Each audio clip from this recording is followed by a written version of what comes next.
Stadia Avengers. Guys, I am super excited. I've been waiting for today. This is my favorite game, and there's so many people playing, and I'm just excited. So I thought of something cool to do. Now, last week when we were supposed to debut it, I didn't have this plan. And after it didn't happen, because I got busy or whatever, I thought of it. I actually got something I want to start off every episode. So I call it my starting lineup. We got CrowRezin, we got Demaculux, and we got the awesome, the epic CloudGamingDad. But what these guys don't know, and they're probably listening to me for the first time, is I'm going to shoot them all invitations to jump on here because I used to do a Stadia Avengers podcast. So what I want to do is kick off every show. They don't have to show their face, but it'll be cool is if every show we start off with like 10 minutes of just discussing the game, talking to you guys, all the fans of the game. So I'm going to send out some invites right now. Let's see if Crow actually jumps in. He's probably like, wait, what? I wasn't prepared for this. And I know I'm catching these guys off guard. I'm sorry, guys. If you don't want to come in, it's okay. I'll just get your voices. But I thought, how cool would this be if we start this thing off and we could just go over some of the news about the game? It would be pretty cool. So let's see. Crow said he was on the game and ready. CloudGamingDad, I see he is getting online. And I'm sorry, guys, to throw you this curveball, but I wanted it to be like a surprise, and I wanted it to be something different because we're going to game stream, but I figured let's start off every stream with a little bit of Stadia Avengers talk or Marvel Avengers talk. Yes, sir. I got my Avengers stream on, ready for today. So, Crow, man, do me a favor. Jump on up, click on the link, pop up in the stream, and let's just give a little talk about this game. Again, you don't have to have your face on, but just jump in. DMAC, jump in. Stadia, CloudGamingDad, jump in. Now, I apologize. I should have told these guys ahead of time. but this was just my own little, you know, oh man, I'm just so excited. And I just thought, how cool would it be if I just started this thing off with a little discussion. So let's look at the people in the chat. My guy Bruce is in the building first. He's actually been playing the game recently, which is pretty cool. Let's see. Tally is in the building. The builder of worlds. I love it. Crow is in the building and ready to rock. All right. Hulk smash. Bruce has been using Hulk lately. It's not finding your mic. Well, I don't see you, and you're not in behind the scenes yet. Yeah, we definitely got to work on a time where you could come in. And guys, none other than the man, the myth, the legend, and I get to formally say to him, congratulations on hitting 1,000 subscribers. It's CloudGamingDad. How we doing? Lee. Now, I apologize, Lee. I should have told you guys ahead of time, but I wanted it to be like a little surprise that we'll all get together and just do a little quick talk and about the game. And here is the man, the myth, the other guy. He was actually the first guy that accepted to be a part of this stream today, CrowRezin. What's going on? Hey, can you hear me? We can hear you loud and clear. Right, it's working. Guys, this is a plan coming together. I thought some of you guys would be like, no. So I was like, I'm going to surprise these guys and ask them to come on. They're probably going to be like, dude, let's just play the game. But we also got Demaculux. What's up, buddy? What's going on, everybody? Oh, man, I am guys, I'm so excited. Dad, Cowboy, how everybody doing? I do, buddy. Man, we are good. Guys, I just wanted to bring you on here real quick before we jump in the game. I wrote a couple things down I want to ask you about. And as you can see, I'm just excited because there was an article that went out that said the Black Panther DLC did so good that they got content lined up all the way into 2022 for this game.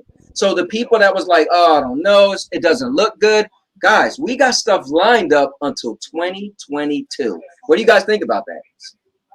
It's only a good thing, isn't it, really? It's an excellent game. Yeah. They're bringing more stuff out. So it looks like PlayStation are eventually getting the Spider-Man content they've been waiting for as well.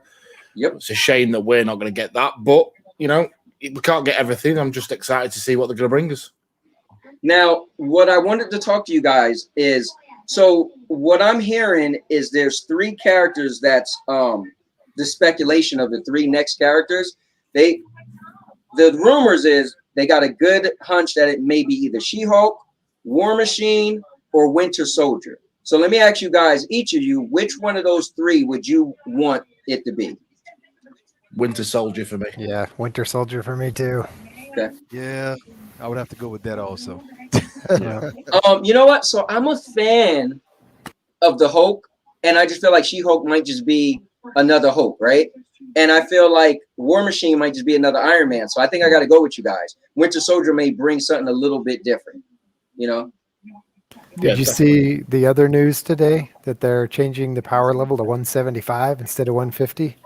Oh, no. So Yeah. I thought they was going to jump up to 160. Wow. For the raid, right? Yeah, for that's the raid, yeah. right. That's awesome. Now, also, we have the patrol mode is coming as well. So they didn't say when, but that's coming as well. Let me actually pull up, see if I should have had this early. Let me see if I can find it. The roadmap, the new roadmap. I want to bring that up. Let's see, Marvel Avengers roadmap. Let's see if the new roadmap comes up, and let's just take a look at that. Let's see, is this the new one? Nope, that is not the new one. That is the old one. Let's see, what do I have to put for that, guys? Marvel Avengers, Spider-Man roadmap. Now you're talking about the roadmap that we have in that Discord. That's the one you're talking about. Yeah, the new one they just showed. Okay. This is Person's roadmap with Spider-Man. If any of you guys can find it faster, feel free to share your screen.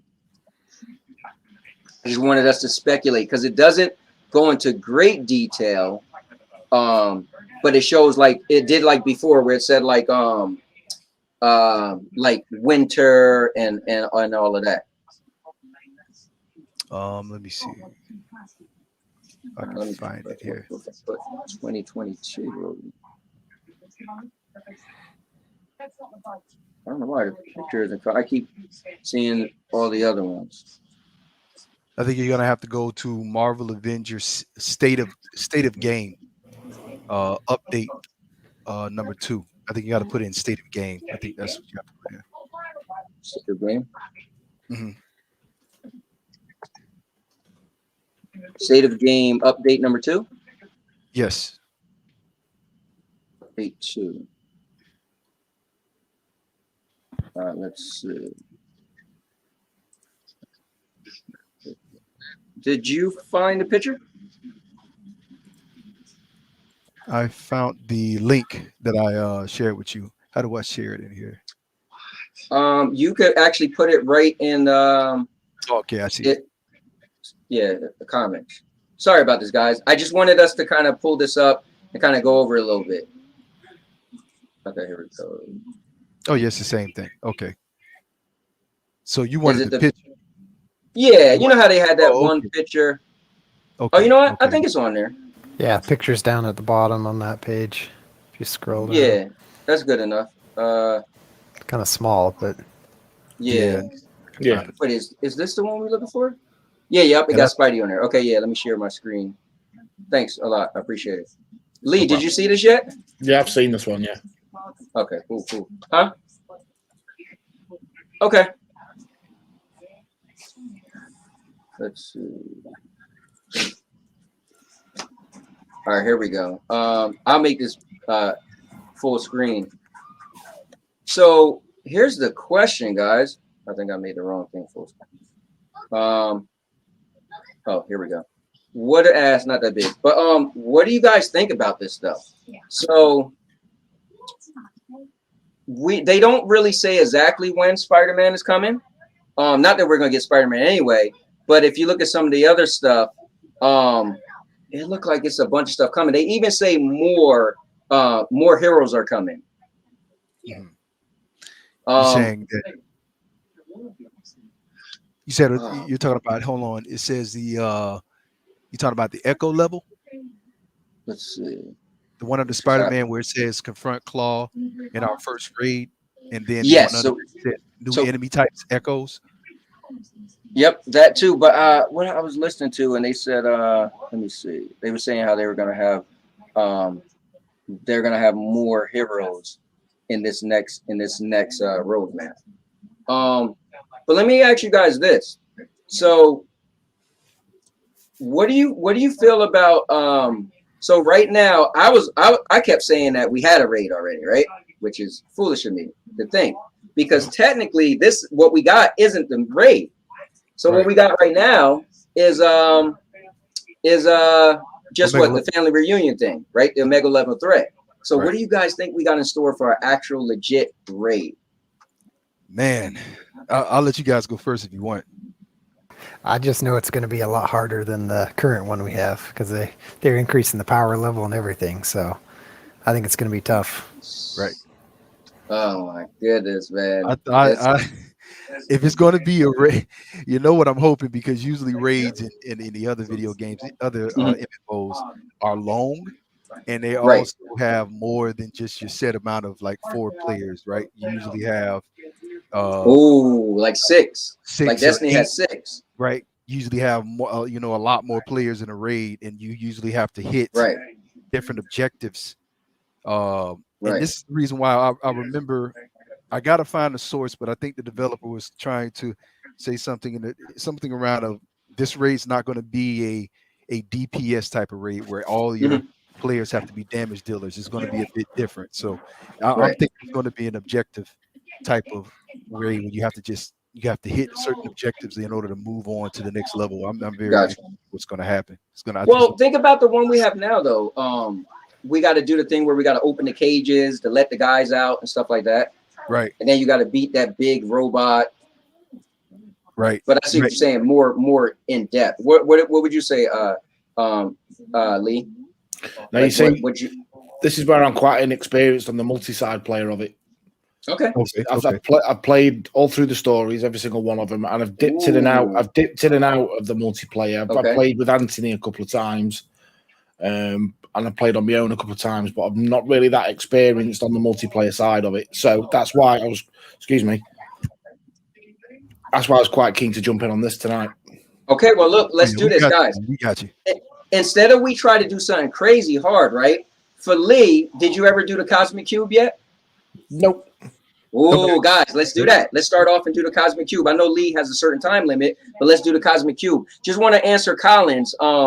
He said, what is this, talk show now? No, what I thought was what would be cool is if every week, and this is a surprise. The guys didn't know. I just thought, what if every week, right? I'm going to do it every Monday. We just start off with kind of like, we got more people who are fans of the show or fans, of the game too. And we could just have like a little 10-minute, maybe 15-minute talk of how excited we are at the game, what we like, what we dislike. And then we just jump in. So without further ado, I want to get in there. But I want to say this. A bunch of people are saying Ray, shout outs to Ray.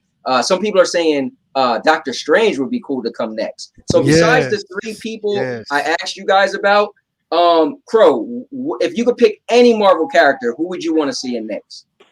Oh, see next? I'd say Scarlet Witch would be awesome. Yeah, my favorite. Scarlet also, man. Definitely. Oh man, you see, she could. I struggle with the flying characters and the mechanics of it, and she can fly. So I think I'd struggle with her. I really would. I've been thrilled to. I've been love playing with Hawkeye and Kate Bishop. Yeah, really enjoy playing with them. I like the Hawkeyes too. So Lee, if you could rip any comic book character out of the pages of Marvel, all 80 years of it, 80 plus years, who would you want? Oh, you're asking a question now. Blimey, you put me on the. First of all, I'm sat here in a dirty t-shirt because I didn't know I was going to be on camera. I'm sorry. Well, the cat's out of the bag now, guys. So and now you put me on the spot like this. Oh man. Well, what about you, Demaculux? If you could pull any character, any Marvel, because remember they were given the rights to use any Marvel character. Man, that's a tough question because I have a lot of Marvel characters I like. I think my first one would be Magneto. The second one would be Deadpool. The third one would be Juggernaut. Oh, wow. These are the Beast, Wolverine. I mean, I got too many. Right. Wolverine for sure. Okay. Yeah. I personally, I don't know why, man, but I'm on this Captain Marvel kick, man. I would like to see her in the game. Another flying character. There you go. You see. Yeah, Lee, I was a big fan of Anthem, and so I would love to. I love the flying. Iron Man is my favorite. I'll tell you what would be cool. Ant-Man. Yep. Obviously, he can make him big, make him small. Right. And they got characters that could grow in the game, so they could definitely do that. That would be a cool character. I think the sky's the limit when it comes to the content that could come. I just think what's going on here is because this kind of service, this live service thing is still kind of, in my opinion, it's still relatively more of an experiment. Correct. I think the sky's the limit once things fall in place and they can really move on with the content, in my opinion. I feel like once they cement this as, okay, this is an IP, like let's say Destiny. Destiny cemented itself. Destiny's not going nowhere. Let's be clear, right? They got an audience, they got a base, people are still buying into it. Whenever they make new content, it sells like crazy. So we already know that. So once this game catches on, like I was glad to see that they said when they put out the news that they're going to have content well into 2022 because the Black Panther did great, right? So that was awesome for me. But to your point, Demaculux, once they cement themselves as yes, this is what it is.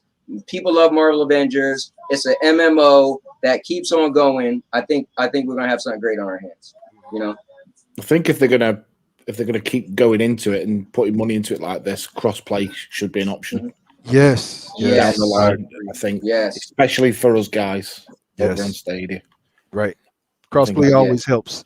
Yeah.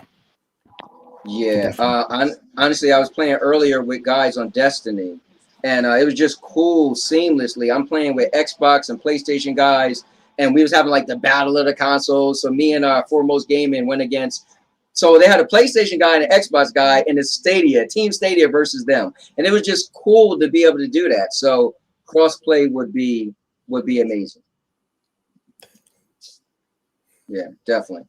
Well, guys, at that point, I also want to answer Collins. Collins like, wait, what's going on? This is a show now?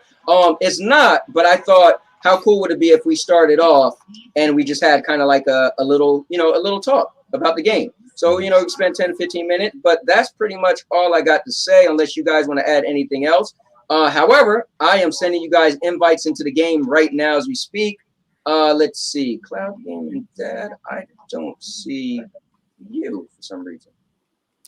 Online. All right, let's see. I seen Demaculux said you were busy. Crow, Okay, I sent you, but I still sent it to you. Yeah, I got mine. I see CloudGamingDad on my list. Okay, can you? Oh, there we go. There we go. I popped into. Oh, you know what? Maybe I can't send. Did you get yours, Demaculux? No, I haven't. Okay, now maybe I got it now. Okay, yeah. You know what? I think maybe I can't send it. Maybe I can't send it in the same one where I sent. If that makes any sense. Anyways, guys, you can get off screen if you want. You don't have to stay on. You can if you want, but I am going to share the screen to the game, and the people are going to be able to see us gaming it up. All right. And let's see. Okay, get that off. And here we go. So the question is, oh wait, everybody can hear us, right? Okay, the fact that we're all in here, I can still hear you guys. I don't know if the game is gonna try to pick us up or it's already gonna know our microphones are busy. Bear with me, I'm having a few issues here. So I might have to. I was getting a little echo. Can you still hear me? I turned off the game chat. Yeah. Oh yeah, you're right. That's what we're gonna have to do. Yeah. Let me listen. Okay, let me turn the. Okay, let me. We're doing the Cosmic Cube, right? Yep. Oh, there we go. Right, we're in business. You know what? It's not echoing on my end, but I'll turn it off anyway. All right, let's see. Okay.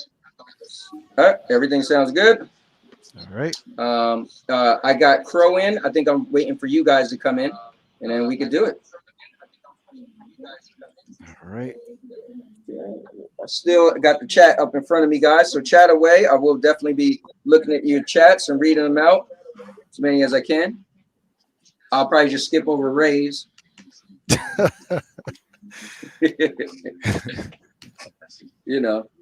Oh man, we got Thor. We got. Oh wait, I'm not gonna be. Ooh, yeah, I'm gonna be Iron Man. Wow, that Thor outfit looks pretty good. Yeah, man, I like it. Pretty good. So Paul wants to know what our mains are. I usually do Iron Man or Hawkeye. Yeah. Yeah, go ahead. You go ahead. Oh no, I was gonna say I like either Hulk or Iron Man, but Iron Man is my main. But I'm gonna say Iron Man. Okay, my main changed every single time the new character came. So, so at first my main was Kamala, Hawk, and Captain America. Then it changed to the Hawkeyes. Now it's changed to Black Panther and God dog it, I can't even say his name on the character right now. Thor, because the amount of damage that I can put out is just ridiculous.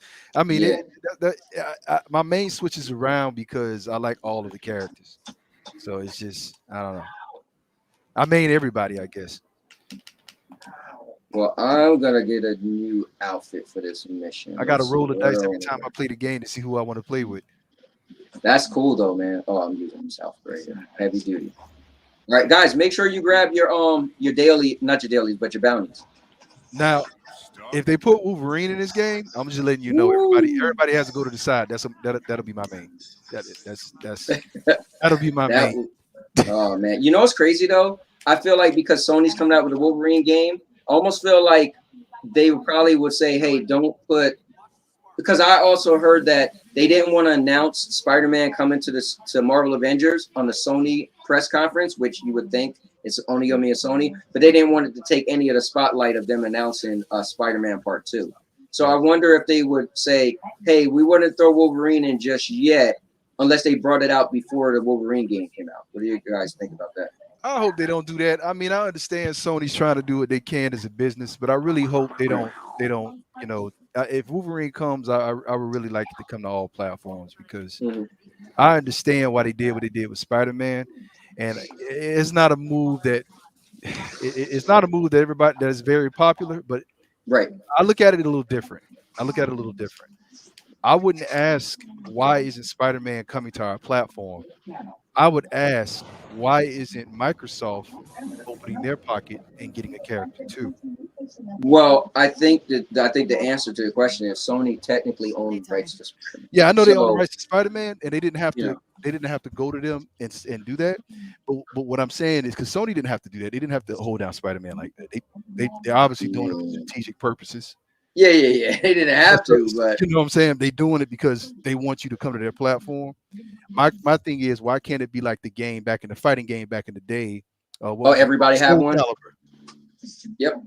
Where everybody had their own character. You know, Nintendo had Zelda, Xbox had Spawn, and Sony had Heihachi.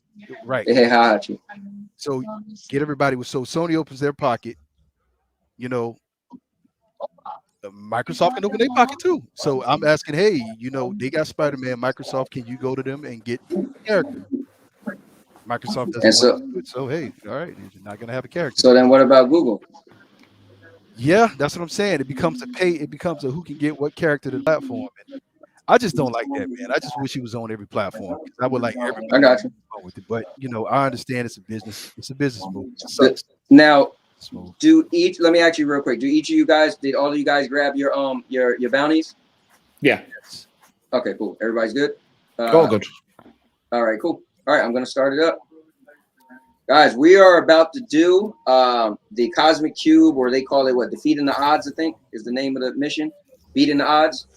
And this is kind of cool. I feel like to me, it's the equivalent of a strike on Destiny. So it's like you got a bunch of different things you got to do. You fight a boss. You got a couple different phases to beat the boss. I think it's pretty cool. And I got it on 140. That's all you see a Crow. Crazy mad scientist lady actually was trying to save the world with this superpower. Let's see. Proto is in the building, aka the Puppet Master. What's up, Proto? And hey, Crow, you did see where Paul said, Mr. Byron said he finally heard your voice. Yeah, I saw that. That was pretty funny. Yeah. Hey, listen, I said that the other day. It's cool. It's a cool dude, man. Yeah, man. All right, here we go, boys. This is definitely give Lee a little taste of some teamwork and all that good stuff. Yeah, okay. 145, man. Look at you boys, 150. Nah, man, you good. You'll be all right. Yeah, you'll be fine. Yep. What do you got to level up? Like, what's holding you back from getting to 150? Playing it. That's what's holding me back. Well, because usually you'll get a 130 gear and then you just level it up to 140, and everything 140 will put you at 150. Yeah, so I can have a look at that. I think I may have done that to get to 145. Okay. But like I said, I've been playing through all the story modes to complete them and get them on the channel. Okay.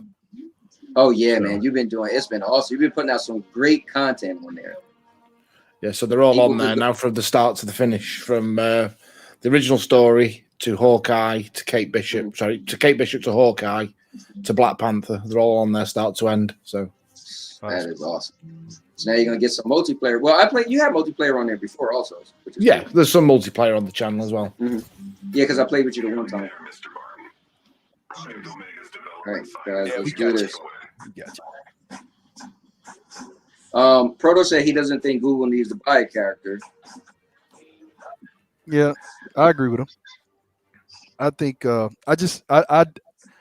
like I said, I know why Sony did what they did, but I wish it was a character on every platform because I almost feel that Sony thing was a last minute thing.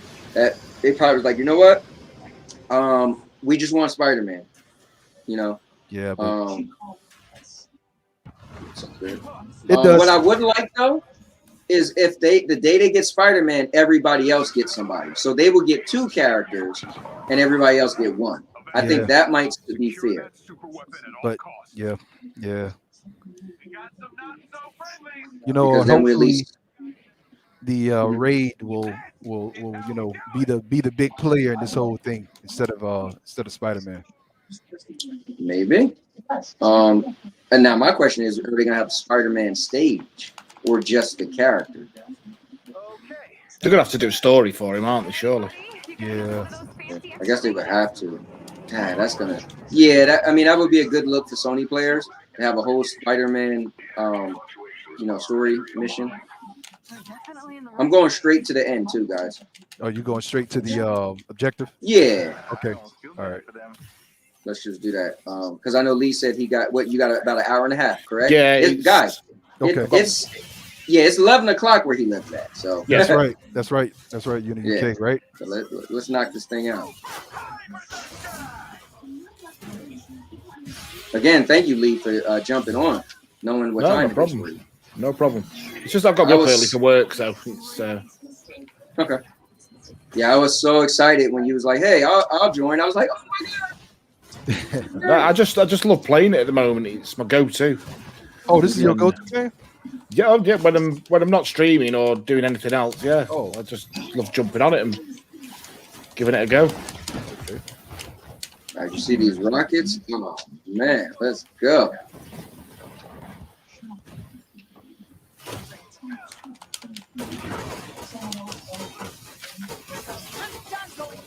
So let me ask you guys this: do you feel that Kate and Hawkeye are identical, or you feel like they're good enough? They have a good enough differences to make them stand out alone. There's definitely differences between them from what I've played, because I say I've just come out of playing through both of their stories, and there's definitely differences there. Right. I agree. So then, if they was to make a War Machine, you think they would do a good job of making War Machine and Iron Man be similar but different? Yeah, I think my opinion is I think they've proven themselves that they really know what they're doing when they create these characters and put them in game, because they haven't messed up on the character yet. Not yet. I agree. The little detail, like the Hulk Buster, anybody could jump in. Bravo. Iron Man being able to use his shield and Captain America be able to use his shield, and if you're Iron Man, you shoot the shield with a blast and it bounces off. Like, the details are awesome. Right.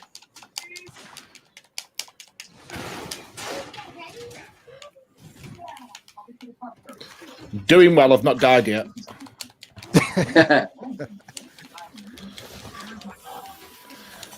Well, that's good to hear.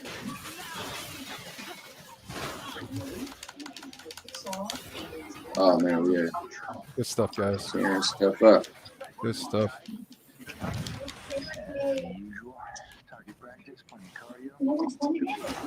And there's a chest down here, guys.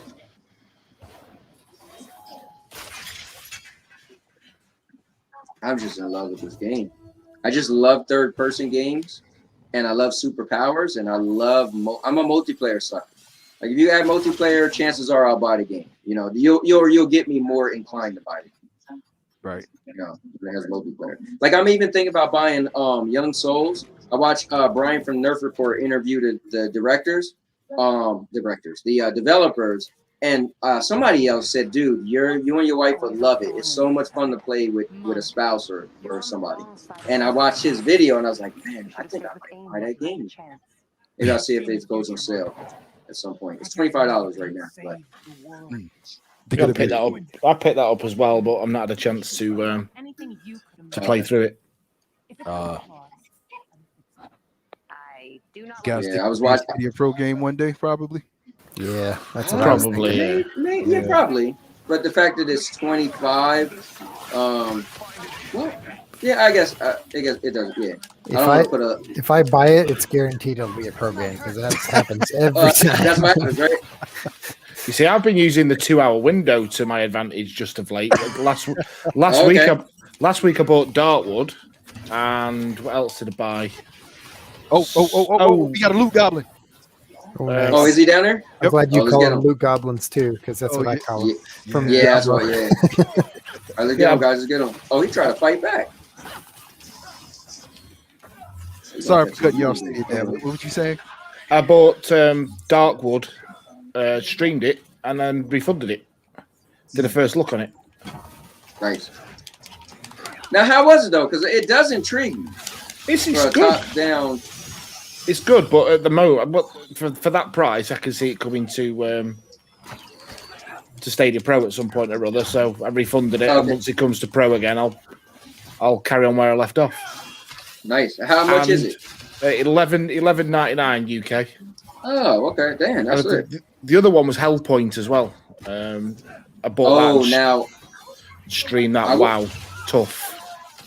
Yeah, you know what was cool? So the other day, somebody was talking about the roguelike games, and they said, man, it's too bad they don't make any that's multiplayer. And I wrote them. I said, no, there's one called Hellpoint, and it is multiplayer. So it's one of those, you die and it take you back. Yeah. And so when I was with Stadia Source, they actually gave me the game. So that's how I got it. But I never did play with somebody. I know Stefan. Remember Stefan? He was he was big into that game. It is pretty cool though. I like it. It's a tough game. Yes. Yep. I sat and streamed it for nearly 2 hours. It was madness. Yeah, that it is tough. I had a fun time playing it though.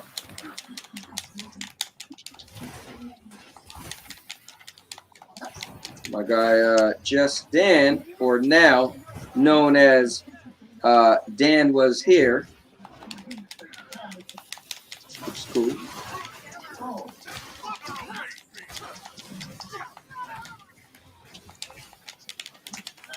All right, we got this. Oh wait, let's make sure we so one of us got to stand on the thing and then shoot it if it comes out. Yep. I'm on it. Okay, so we did this one already? I think so. I'm gonna knock these guys in the air real quick. Oh yeah, I was like, wait, Thor definitely got to be in the building. People just floating in the air. You done?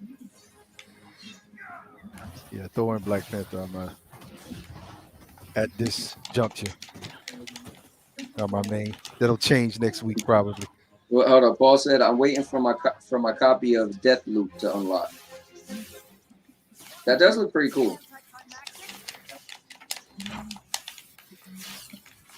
I think he's giving that a first look on his channel as well, if I remember rightly. Oh, I'll have to check it out. When does it come out?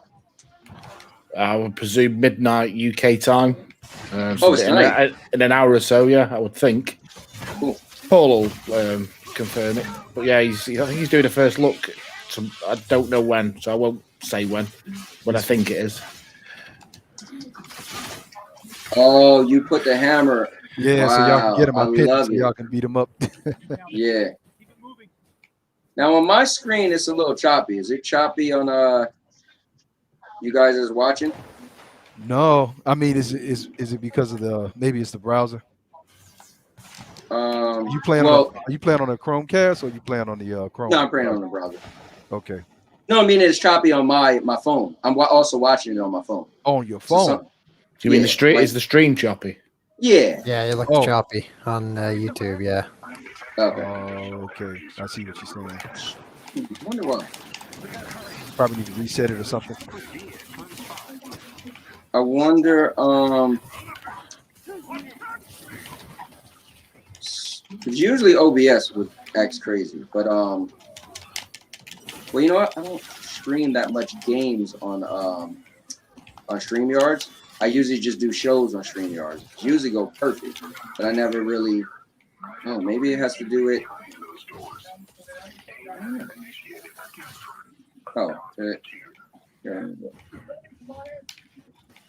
Maybe it does have something to do with StreamYards or something.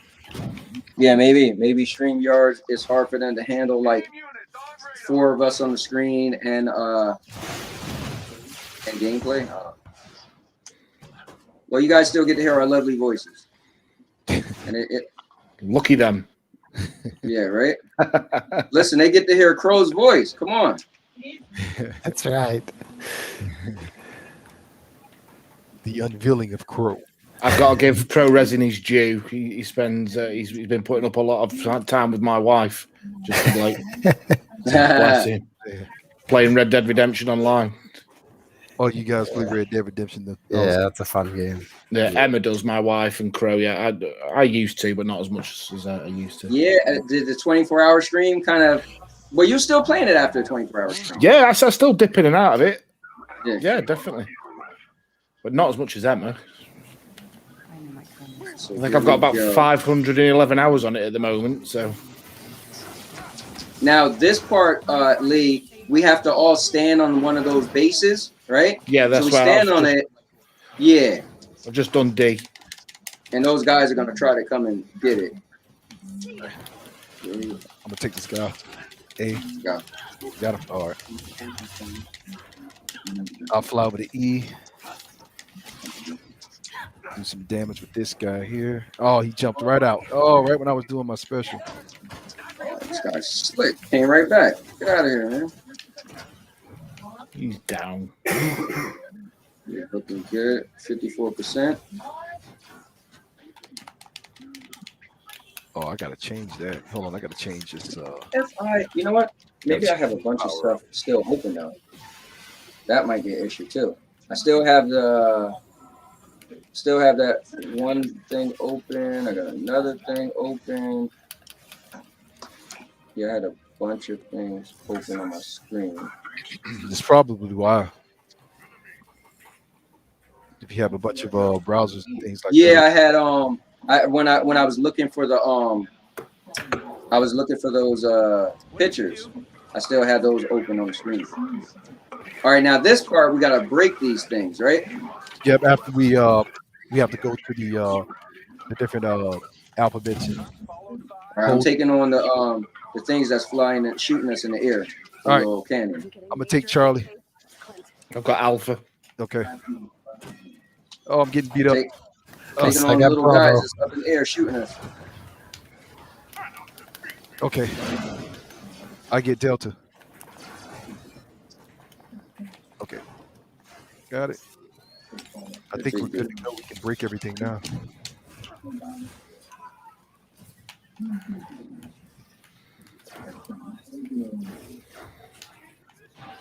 Oh, they almost knocked me in the hole. Come on, man. Be like that. Uh-oh. Oh, shouldn't it? No. No. Oh, what is Whoa, that was lucky. These guys, man.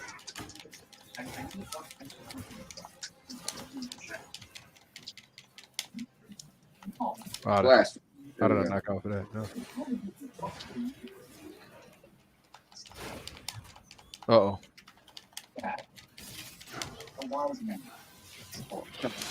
What does that mean when there's crosses over the letters that we're supposed to be protecting? I've gone. Damn it, they knocked me down in the hole. Yeah, they knocked me down too. Oh, man, these guys are blasting. I got you. Blasting me harder.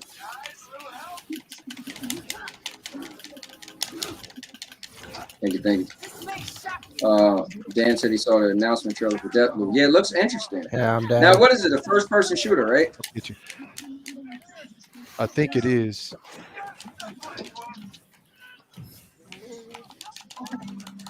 Oh. Thank you. Yep. I got you. I wonder if this is what I'm going to try to do. When you guys pick me up, I'm just going to try to close out my Stadia just by like Xing out. And then I'm going to try to open up a new one.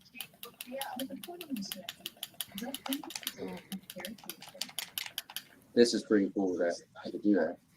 All right.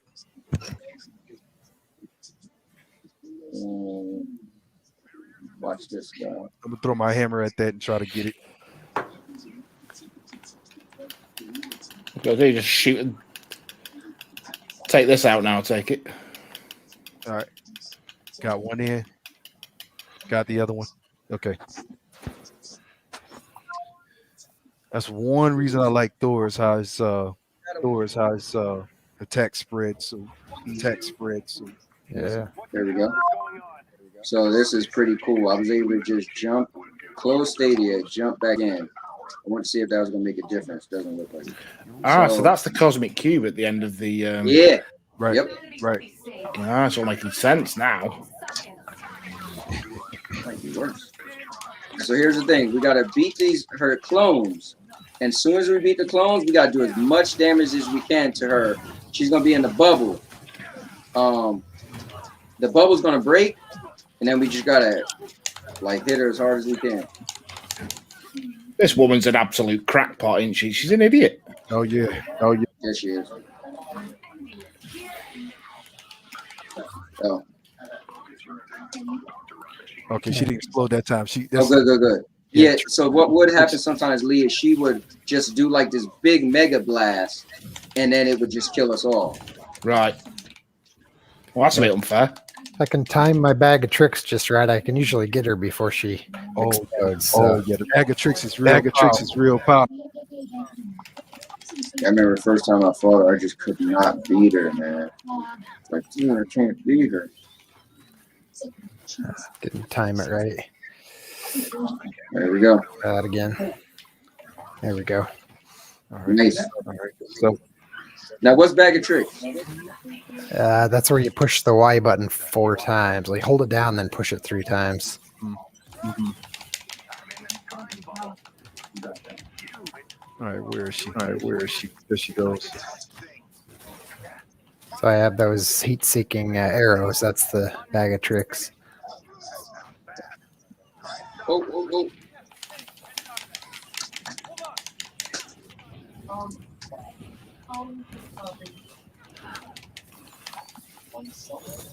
Wife, I had to drop her off at the surgery this morning, 5:30 in the morning. She actually had reconstructive surgery on her toe, all her toes on her right foot.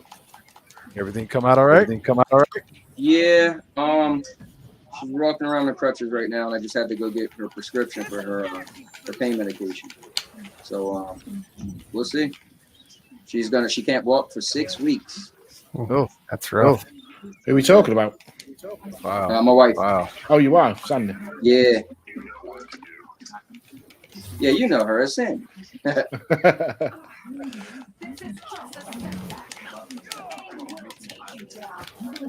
I'm about to use my here. Let me share, guys.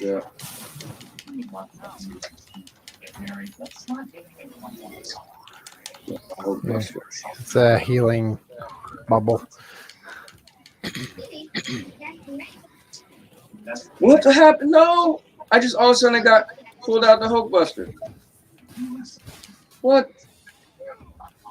Was it the tornado that got you? Probably what it was. Ooh, ouch. Something hit me.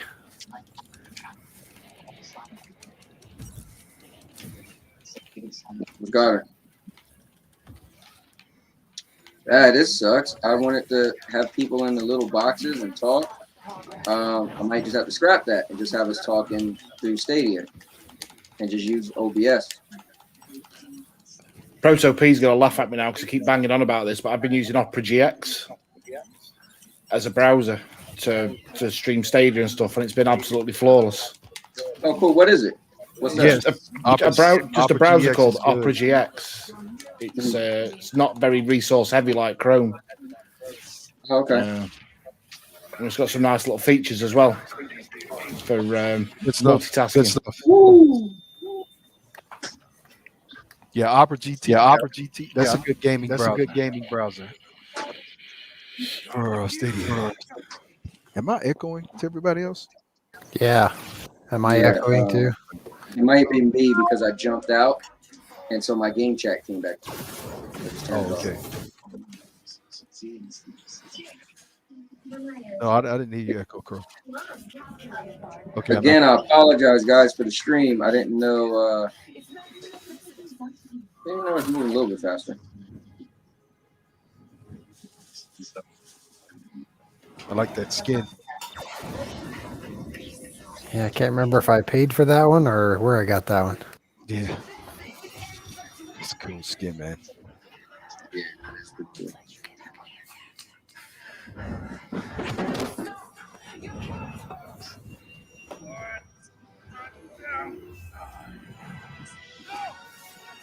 So this is proof right here that if your future self dies, you can still survive in the past. You know what? Well, you know what? Who said he died? Proof.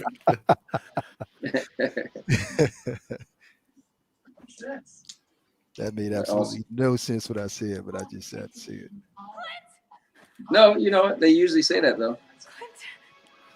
Have you all seen the trailer for the new Hawkeye series today? I missed it. I gotta see it. Yeah, I missed it. No. Looks awesome. But I say this, Lee, I am loving What If. Oh man. What If? Yeah. I've just been watching that tonight. Yeah, I've been watching a couple of episodes. Man, last episode was so good. We did it. Oh, I think the stream is getting better.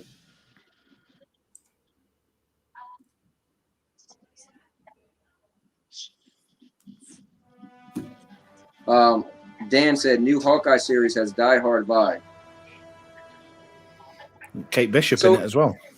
Yeah, yep, Kate Bishop. So you know what's cool is they usually plan them like, okay, they'll have maybe like a show will end and then 2 weeks later or 3 weeks later, then the new show starts. So I think what that comes on a little like, because What If has 4 more episodes.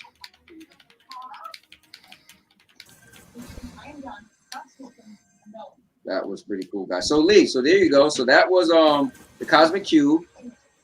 Yeah, enjoyed that. Yeah, they got a bunch of different things, but they got the new thing that I figure we don't have to do today. But the new thing is called a mega level threat family reunion, and it's like you don't want to. Yeah, that was you don't want to do that today. You're gonna be up for the next probably 2 or 3 hours. Yeah, and it's one of the things where if somebody jump out, you can't replace them. So when you do it, you got to say, listen, guys, you got to dedicate at least 2 or 3 hours. It takes that long. You die a lot. You're gonna die a lot. Yeah, right. Yeah. I mean, it's epic, fun, though. but you're gonna die. Well, we'll have to put some time aside, maybe at the weekend. Mind you, I am doing a 24 stream at the weekend, so if you're about, there you go. We could possibly do 2 or 3 hours on Avengers if you fancy jumping in. Okay. So that'd be fun. And what you're doing it this weekend, right? This Saturday, yeah. Ooh, okay. I don't think I'm doing anything. I mean, my wife can't go anywhere. Yeah, you might have to count me on that one. I'll double check with her, but what time? At 6? Okay, well, because Lee's doing a 24-hour stream, so I'll be around for 24 hours, so I'm not going anywhere. Yeah, you'll be around for 24 hours. I can squeeze in there at some point, right? All right, so what would you guys want to do next? I mean, we could do a Tachyon Rift. I don't know why I like those things so much, but I am kind of like a fan. Maybe that we could do one of those and then leak a head out after that. Yeah. I'm just doing a bit of powering up. Okay. All right, cool. So I am gonna select. You guys want to put it up the highest difficulty? Sure. Yeah, you get more resources. The difficulty's higher. Oh, you know what? It says when I went to high, it says will not change power level. So I think this just. Yeah, it should drop more stuff though, right? Right, more resources. Yeah. I think I want to be a Hulk. See, this is cool. This is where I'm just picking. Usually when I play, I'm always leveling up somebody. But now I'm like, I just want to play for fun. That's some cool skins, bro. Yeah, this one I did buy. So I paid $5 for the starter pack. It comes in the starter pack. Well, that's here's my favorite skin, and I just love it to death. My World War Hulk. Oh, I see it. Yeah. I don't know why I can't never. I just love that. Oh man. Yeah, you know what? My stream seems to be fine now. Yeah, it's not skipping. Everything looks kind of smooth on. No, it looks really smooth on my side. You know what it could be too? I noticed when somebody told me this before. They said I don't know if it's called a power surge or something. Like if you're doing something on your computer and then you're gonna stream, they said typically you should just restart your computer, because I was playing Destiny for a while, and then I just jumped in. I pulled up Stadia Avengers.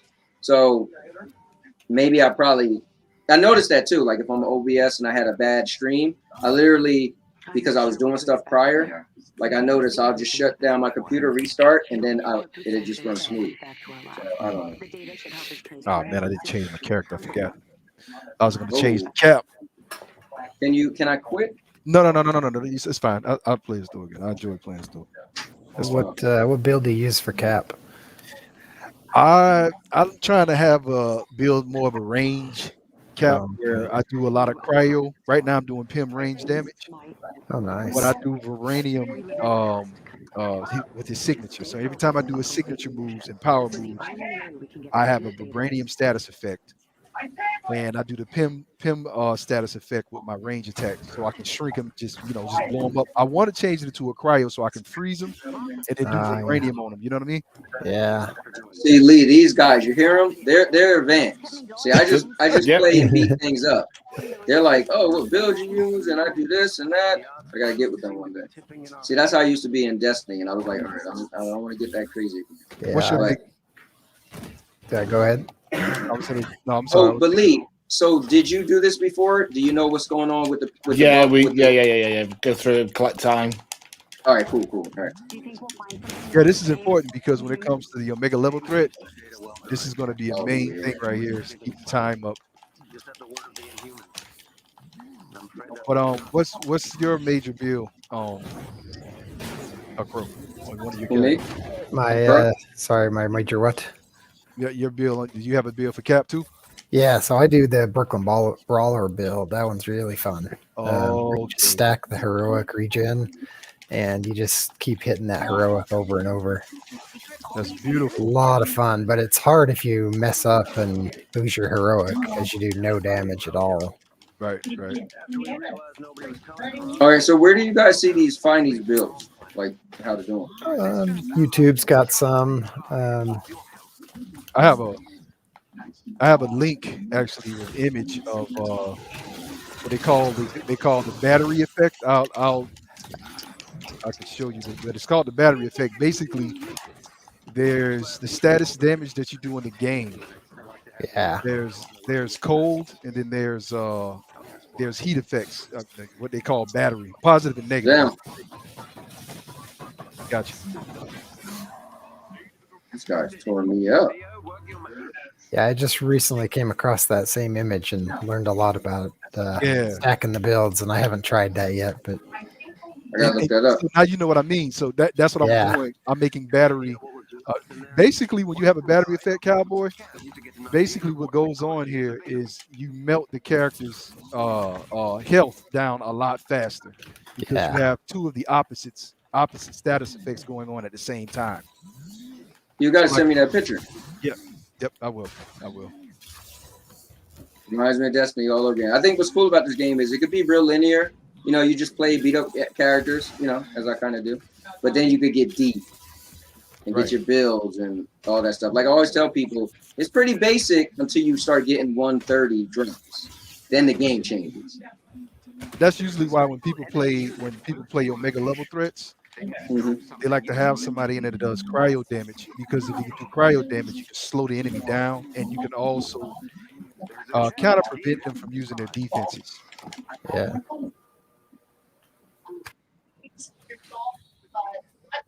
Also, guys, my guy Jeff the Great, as I like to call him, he will be streaming at 8 p.m. for the SPCN. So check him out if you like. All right. Everybody listen.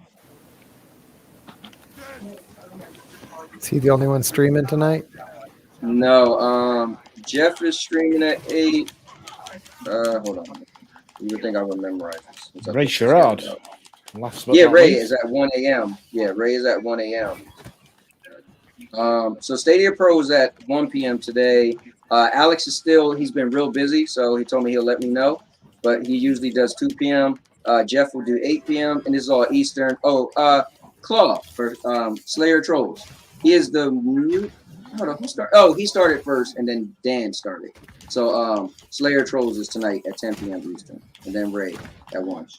And I wish I could watch Ray, man. It's just so I'm like sleep by that time. It's 1 o'clock. Yeah.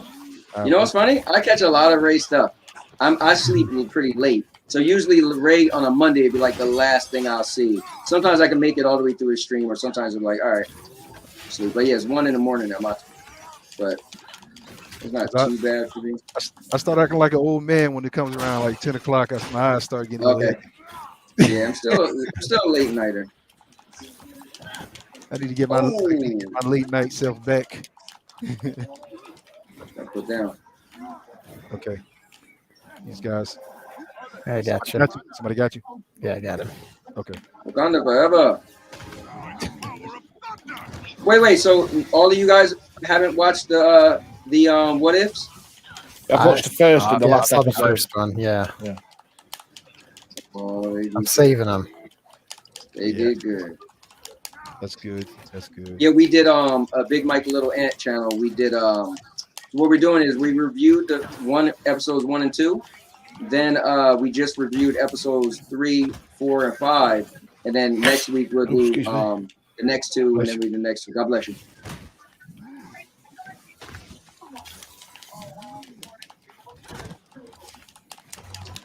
Let me get my hands on. Ready to go in? Yep, here we go. Is this the one where we got the plane at the end? I don't remember. I don't remember either. Like we fight at those, we got to stop those guys from stopping the jet. Oh, you know what's funny? I keep forgetting to hold down L2 to get my health back. Oh, the rage, but yeah, use the rage. Yeah, man. That's very important. Stream's getting a little choppy again. Oh, is it? Yeah. Well, I guess next week I'll just have to go to OBS. Oh, well. Can't have everything you want.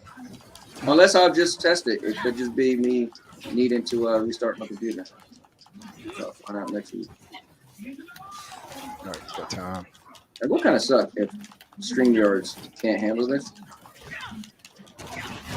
Oh, for another time. Especially since I just paid for a year.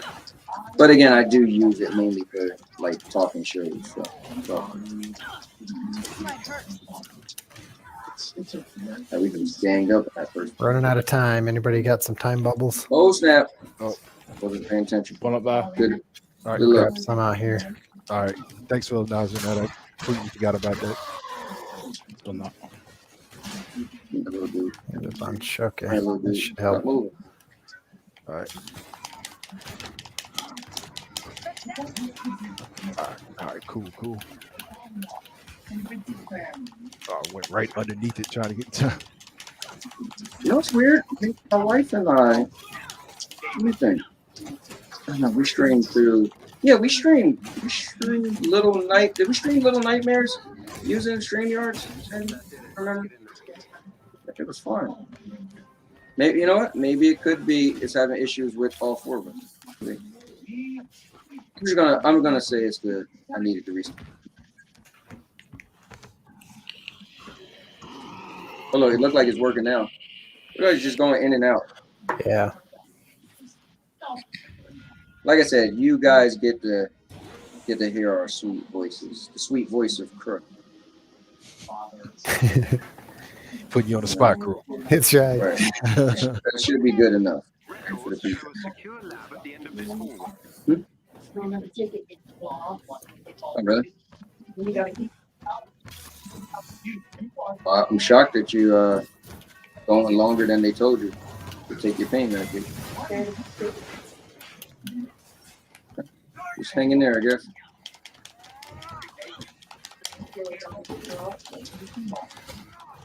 Probably from the ones you took earlier. I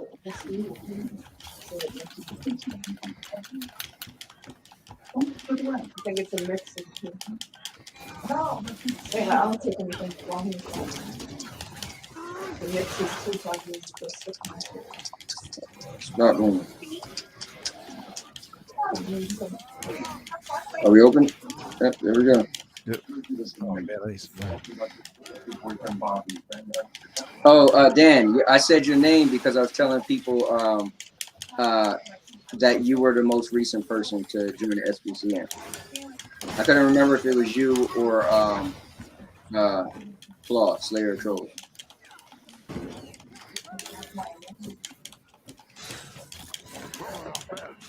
I got us a lot of time. Sorry, I'm down. No, you're good, man. We get you. And I'm way back. I'm right by you here. Let's see if I can get you up. Clear it out real quick. Cheers, guys. All right.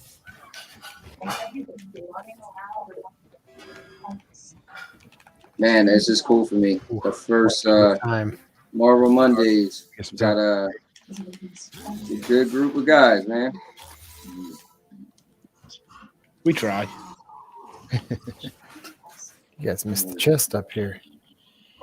Yeah, there's a chest up there. I got it. Oh, did you get it? Yeah. I wish they'd fix that. If one member gets the chest, everybody gets something. Yeah. So everybody dance around the chest. All right, let's take this thing down. Yeah, I'm gonna charge y'all up. All right. I'm gonna burn the floor down. So they should be getting some damage from the floor heat. Elbow drop. Take this. Camera clap. Just put out my healing beads. That should help us. Oh, yeah.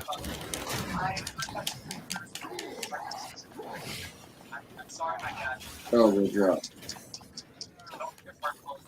And don't forget about the time. Oh. All right. Stuff. Yeah, I definitely got caught up. Yeah, this is it, guys. The transport ship's preparing for takeoff. So. Okay. That's what it is.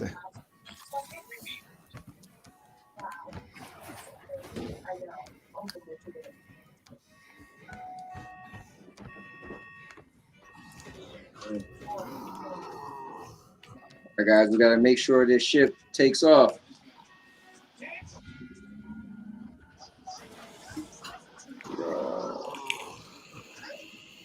Bruce said he loves this game. Yeah, Bruce got the game recently, and he's been playing like crazy. Nice. He's been leveling the Hulk up like crazy. Yeah. Oh, Hulk is his favorite character. Yeah, it's cool, man. He's in the Discord, and Bruce is just like, "Oh my God, I'm loving this game," and I just love hearing it because this game got a lot of hate. And so I'm just loving when people find the game and get into it and give it a chance, you know. Right.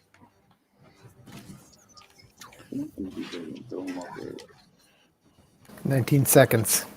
Yeah, there you go. All right. I'm going to fly around and grab some time. Yeah, good idea. Grab this stuff. Oh, okay, good. Thank God you got that one. Okay, somebody else trying to take over something. All right. Oh man, I hate it when I run up to one of the towers and then they just disappear.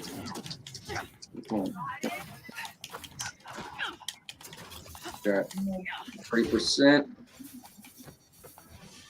All right. I'm gonna grab Bravo.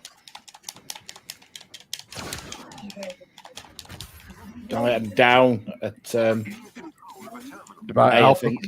Yep. I'm coming. I got him. Got you. Got him. All right. Yeah, I was like right there. Making this a habit now.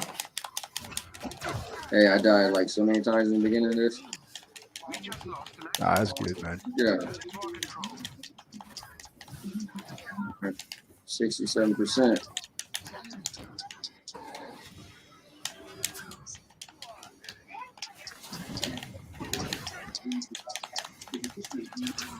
Looking good, boys.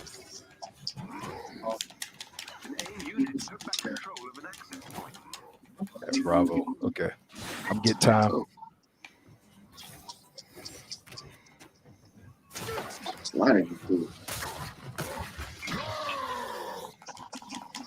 Oh, they knocked me off. Oh, they knocked me right out of the sky.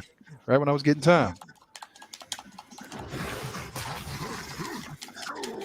Okay, good stuff. Did it. We done it. Cool. So we do. About 10 seconds left as well, I think.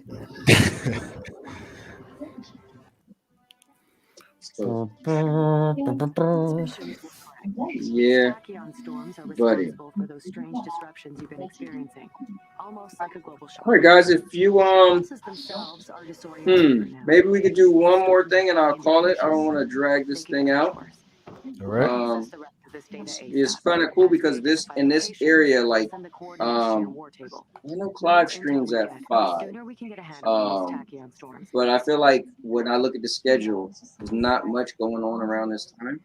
But so some days I might go longer. But I figure we could just put a nice little bow on it and do one last mission and then call it a day. All right. And Lee, if you got to go, that's fine. Yeah, I think I might call it a night. We've got to take the dog out before we go to bed and stuff. So, Okay. Nice plan, man. Yeah, it's been cool. Definitely. Like I say, I'm going to schedule, do a schedule for the 24-hour stream. So keep an eye out for that, and then you'll know when Avengers will be on. So keep an eye out for that. Okay. All right, Lee. Well, thank you so much, and let me know, and I want to see if I can be a part of it. No problem at all, pal. Thanks for having me. Okay. Thanks, Lee. Good playing with you. See you later, Crow. See ya.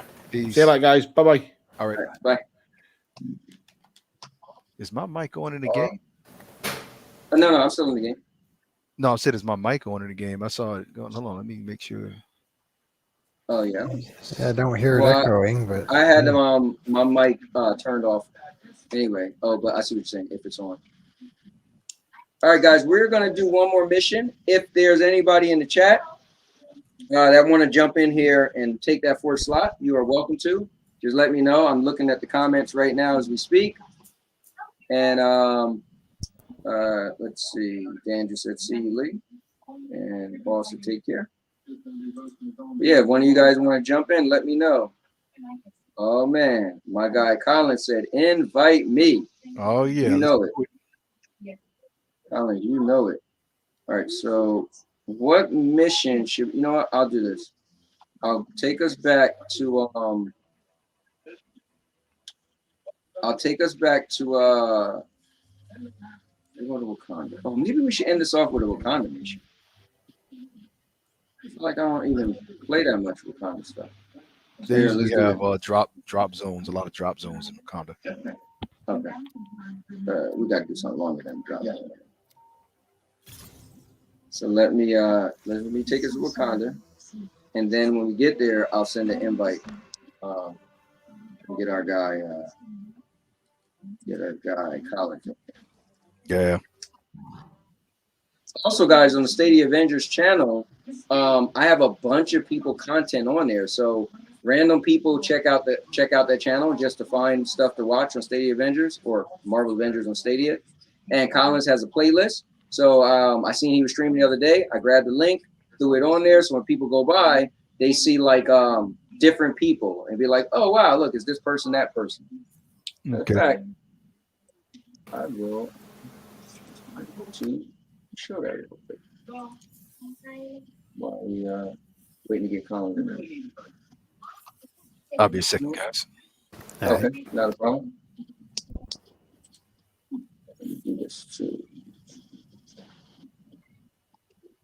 What?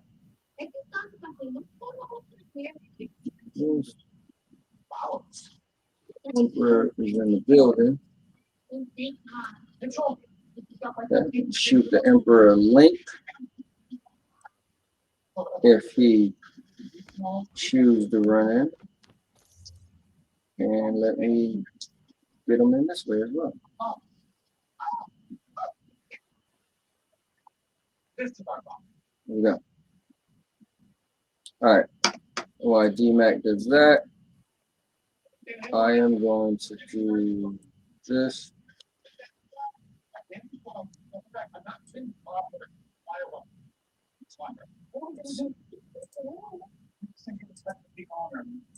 All right, sorry about that. Not a problem at all. All right, so check this out, guys. This is the channel right here. So on my channel, if anybody didn't know, you could go to this channel.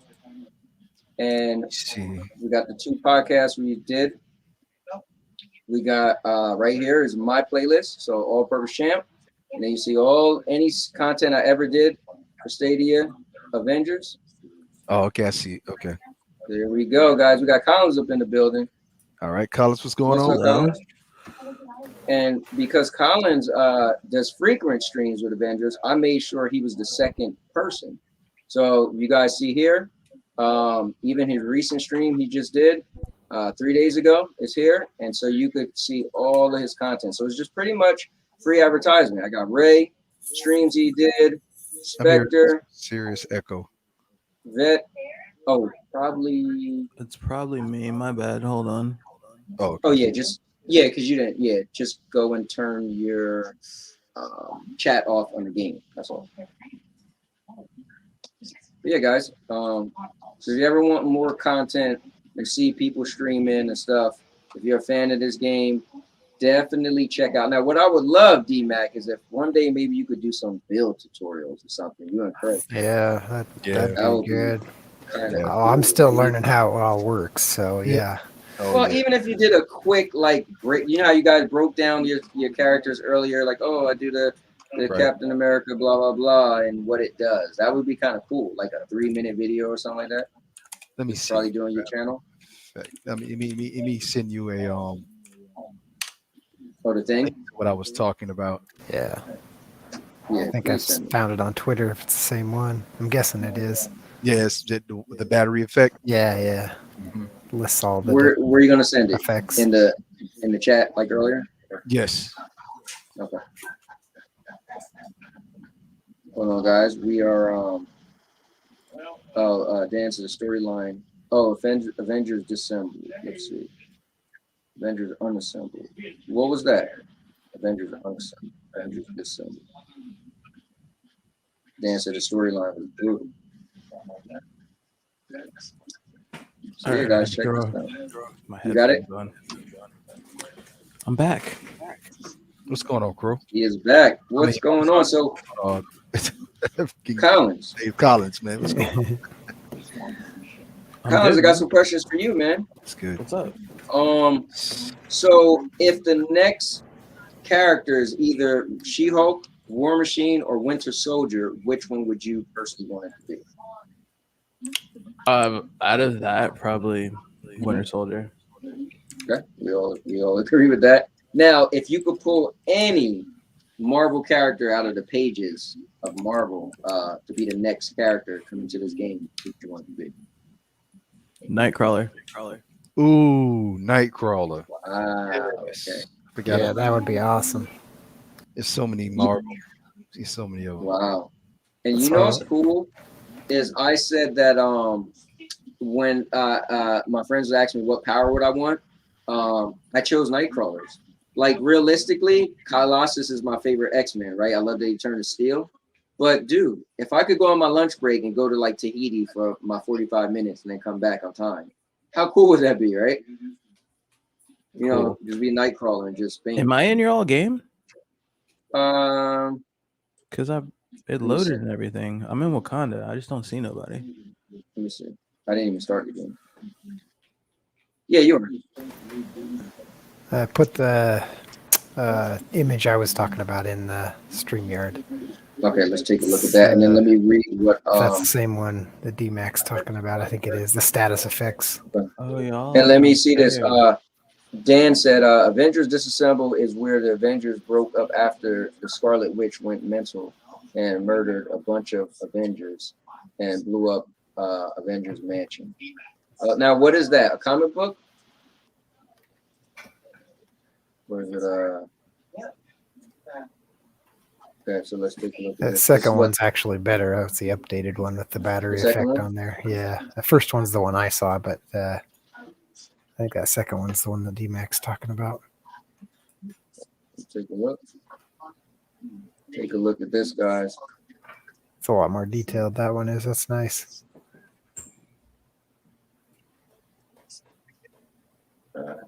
This. Let's get D-Mac in here, and then let's put this. Put this full screen. That was me, guys. That was me. I actually was playing around with my browsers, and I was trying to get that link, and I X'd out of the browser by mistake. My bad, guys. There you go. Is that the screen we were talking about, DMAC? I think that's the one that's got the battery. Yes, that's the status effect, right? That's the battery effect right there. Now, you see how there's a cosmic, plasma, and PIM effect right there. Okay. Now you have the shock, gamma, and cryo effect. Now they call the cosmic, plasma, PIM, and vibranium effects. They call that the warm status effects, right? Mhm. And then you have your shock, gamma, cryo, and sonic. They call those a cold status effect. Basically, positive and negative, like a battery. Okay. What a lot of the builders try to do is they try to get a build that has a mixture of warm and cold effects, because if you can get those status effects on the enemy, it'll literally melt their life down a lot faster. Yeah, they go over that briefly in the tutorial. Yes, they do. They do. Exactly. Really quick though. Like if you do like the warm-ups and the helicopter thing, like it's like a one section and they don't really go into depth with it because yes, they should. Yes, that is true. Oh yeah, I definitely that breezed over my head. So I could just pay attention to this and kind of follow it a little bit. So what do you mean on one gear? Try to pick something of something, and the other gear something to something. Let me give you an example. My cap, right? So my Captain America. Let me see. Let me go to. I'll be right back. I'm gonna go to him right now. And then question: does anybody have the Marvel Comics app? Dan was just mentioning. He said, highly recommend signing up for Marvel's Unlimited, almost entire Marvel Comics collection on the app. That's pretty cool right there.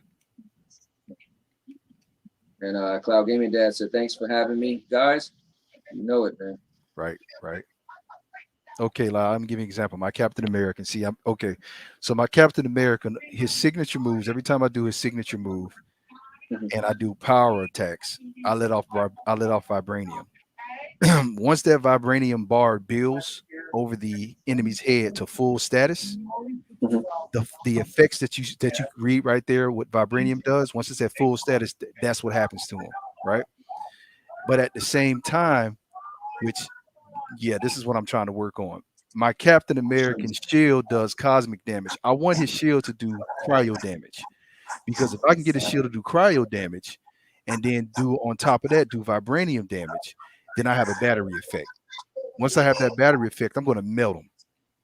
His life's just going to start going down quick. Now, I can still melt him doing cosmic and vibranium because they're both warm effects. Or let me give you another example. Let's say you go against the frozen guys, the guys that's always hitting you with the ice attacks, right? With those guys, you want to do plasma damage, because if you do plasma damage on them, it'll melt their life away a lot quicker. So the status effect plays into depending on the enemy that you're going against, and it also depends on the type of build you're going for. Are you going for the type of build that disrupts defenses and slows characters down? Then you're going to be more of the cold kind of builds. If you're going for a build that does a lot of damage and kind of like vampires or drains the enemy life and kind of give you life while you're draining theirs, then you want to go more for the warm effects. So it depends on where you're trying to put it. My shield does cosmic, and my signature damage does vibranium. I want my shield to do cryo. I have to wait for that drop to come so I can see if it fits the play style I'm going for. Right. So it's just so tricky because you want it to drop, but you want it to also have what you want on it. Exactly, and that's the deep game to this. That's the what me and Crow and I was talking about when we were saying different builds and a different type of gear that you put on there to kind of magnify those builds. So it really, I mean, some people, they want a Hawk that does nothing but range damage. That's fine. So that Hawk's going to be extremely dangerous when he pulls that big boulder out, because he's going to destroy everything. The way I have my Hawk built, I have it built to where I have to use the rocks. I have to use the the big rocks I pull out of the ground, because that's how I get my gamma damage on everybody. If I don't, I'm kind of weak. You see what I'm saying? So that's why when I pick Hawk, I always have stones in my hand, because that's how I get my damage, extra damage, because that's the gear I have connected to Hawk. Now, guys, I hope Demaculux isn't anybody who played this game. He's not making you terrified. You can still play this game. You can play it any way you want to, man. Right. But if you want to take it up to the, to the next level, then you want to follow the chart that's on the screen. Because when things start getting serious, you want to do that raid when it comes out. You probably would want to do that. Exactly. Right. When it comes to OLTs and raids, you want to get your build to where it makes however you want it. Like a good impact. I'm making sure I have like I'm trying to get a piece of gear that I like of every type to keep. That's what I've been doing since I started. Since I got to 130. Okay. So I can like mix and match and figure stuff out, because you're built like your drops, you never know what you're gonna get. So exactly. Of course, once the raid's out, we're gonna have to redo all our gear anyway. To get got that right. 175. Everything's done exactly. Well, let's see if we could beat this Omega level threat first. We gotta do that one day. Knock that off. I still haven't beat it. Yeah. You gotta have some hours. Either. Gotta have some hours ready for that one. Yeah. Want to say what's up to Ryzak? It's in the chat. What's going on? Ryzak's doing a pretty cool thing on Thursday nights, man. So he used to do the Game Over trivia show, right, for Stadia. Now he's doing like a tournament show. Last week was really cool. He had I think he had 8 people playing, and then the first game what he did was Super Bomberman, right? So every time somebody won, you had to win 2 games. When you won 2 games, then you got taken out, sit to the side. And then the next person who won got sit to the side. The last 2 people was eliminated. So he took those people and did the next game, which was Wave Break. And he did 3 rounds, and he did the 3 rounds, he gave everybody points each round, whether you came in first, second, or third, right? Or fourth. And then the top 2 people, he took those people and they went to the finale, and they fought in forgot the last game. But it was pretty cool. I was like, wow, that's pretty cool. So he's doing it again this week. And he's looking for people so he could try to do teams, like so he can have team stuff where it'd be 4 against 4. So I gotta commend him. I thought that was pretty cool to use. That's a cool idea, right there. That's a cool idea, man. That's cool stuff. That's pretty cool. All right. Well, with that said, guys, you ready to jump back in there? All right. Yep. All right. Let me share the screen. Apologize to anybody if the screen isn't smooth. Wait, let me just close out some stuff. This out. All right. Let me share the. All right, here we go. All right, so the question is, guys, what are we gonna do for the final thing? So we did a Cosmic Cube. We did a Tachyon Rift. Do a villain sector, maybe? Yeah, villain sectors, right.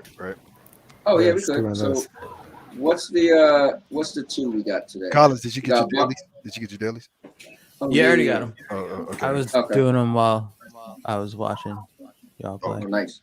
All right. So we got Abomination, and we got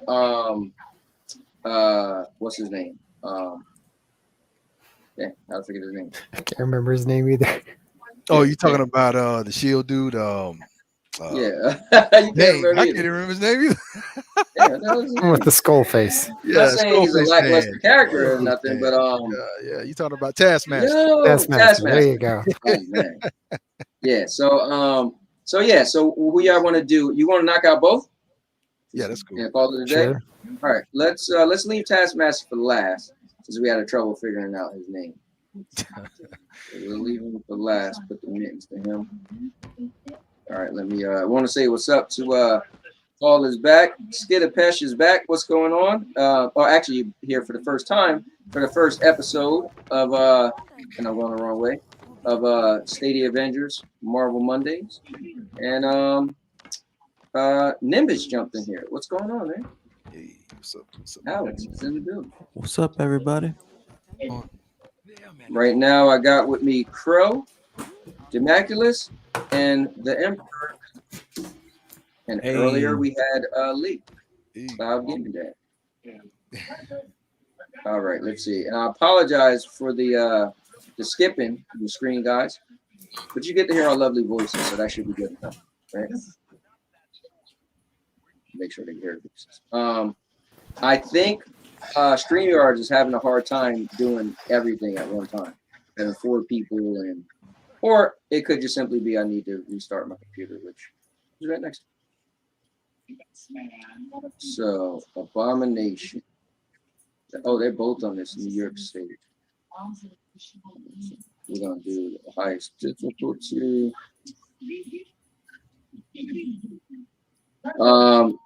Who should I do now? Let's see. I think that. Who are you guys picking? I'm going with Hawkeye this time. Panther. Iron Man. Okay, I think I just maxed out Thor. Okay. Yep. Did I? Let me see. Yeah, Thor is almost maxed out. So yeah, that's correct. All right. I got. Let me see. I got Hulk maxed out. Iron Man. I got one item I need to max out with Black Widow. And then maybe I'll do Black Panther next. Captain. All right, anyway. Let me get my outfit together. Ooh, I like that. Actually. I'll keep that. All right, let's do it, boys. All right. So we're gonna do the villain sectors and then we'll call it a day, guys. All right. Sounds good. Good stuff. You know what's crazy? I like this game so much. I don't know why I never had an actual like normal weekly slot, since I got like a weekly slot for like everything else. You would have thought I would have been this like so long ago. Right. Being that I created a channel on Stadia Avengers and a Discord and a Facebook page like a month before the game came out.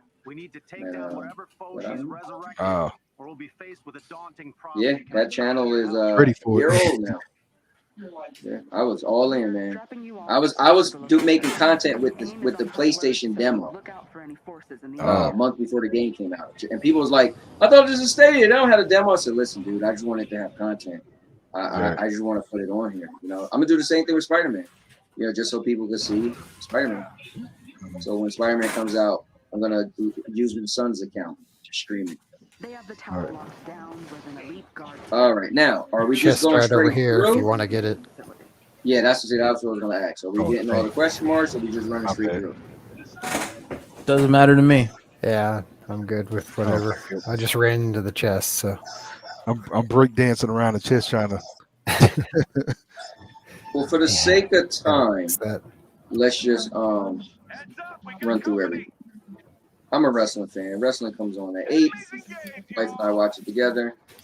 So let's just run through this. All right. Since we're doing 2, we're gonna do both villain sectors.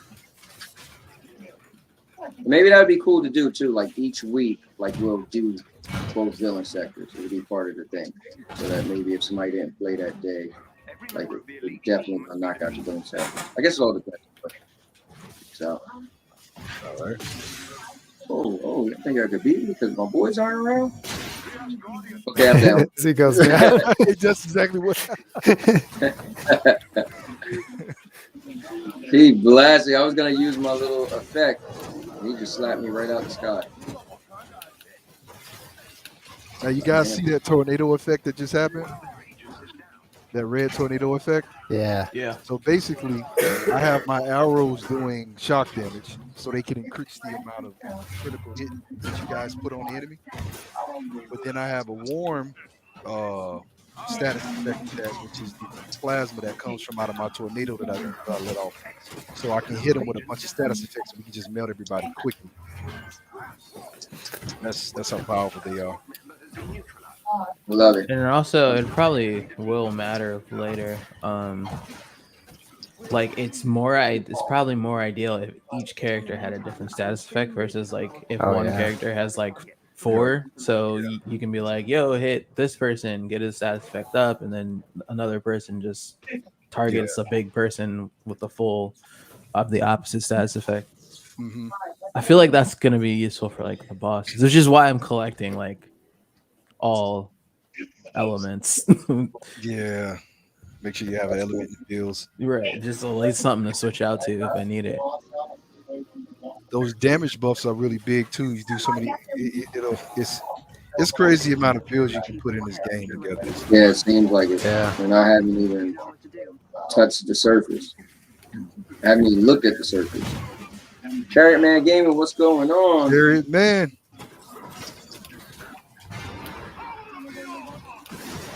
Woo. Carrot Man, I agree with your opinion on how you feel about NBA 2K, man. I agree. Or NBA 2K? I didn't see that video. I saw that video. Is that on Twitter? Yeah, I think so. Yeah, I think I saw that too. I agree as well. No reason to buy 22 when you've already got 21. You know what? So here's the thing. I'm a wrestling fan, and I bought every single WWE game besides the very last. Last one was done very poorly, and yes, I agree. I mean, every year it's the same thing, and then you could just on WWE at least. The good thing is you could just create characters. So it's like, well, if I could create characters and you guys it's pretty much the same game. Doors open.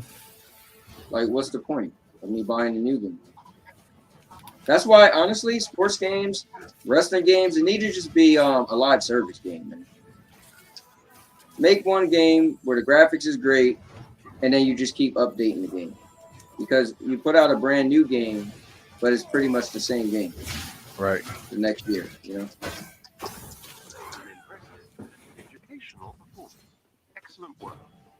Yeah, I got the Wrestling Battlegrounds game. I think that's the last one they made. Yep. They took a break from the one they made prior. Yeah, which didn't do. I don't think it did very well. No, it didn't. Nope, it was really buggy. They had an issue on it, man. And it's funny too because I'm such a fan. And when I went to finally buy it later on, it was still full price. I was like, "What the hell?" It's like a year later. So I felt even weird saying I didn't buy it because I bought every single one. But you need to go back to the WWE SmackDown days, back in the PlayStation 2 era. Yeah, Here Comes the Pain. Here Comes the Pain. Shut Your Mouth and all of that. Yep, those were fun. Now, if you ask me, which is going to be hard though, I would love them to go back to No Mercy days, but No Mercy. AEW, yeah, No Mercy, man, was the creme de la creme of wrestling games. But the company that makes it is AKI. They made the system, and Ukes was the publishers. Well, Ukes and AKI actually partnered with AEW. So wow, that's so. And here's what's crazy. What's his name? The dude that came from Japan, Kenny Omega. He's a big wrestling game fan, and when he came to AEW, he said if they get a game, Ukes and AKI have to make it. It has to have the No Mercy system. And the crazy thing is, he reached out to them, and they said okay. So their game is being developed with the No Mercy, and nice. That's big. Man. That's big. That thing might be good. Yeah, really good. Well, let's see what they could do, right? So, oh my God, we just ripped them like that? Melted them. Melted them. But all them status effects. Whoa. I think we're pretty balanced on the. Yeah. Because I think who's doing cosmic? Somebody's doing cosmic damage. I have cosmic. Okay. I have a little bit. Okay. My power effects, my heavy attacks are cosmic. Okay. Great work, Avengers. If we get any more sightings of Yeah, this game is sick, Nimbus. Well, you know, someone else probably has cosmic. Yeah, I'm doing lightning on Iron Man. Okay, so that's plasma and lightning. Nice. That's a good combo. Yeah. So, we're doing all kind of status effects on these guys. That's why you're melting them so quick. I'm just stuff.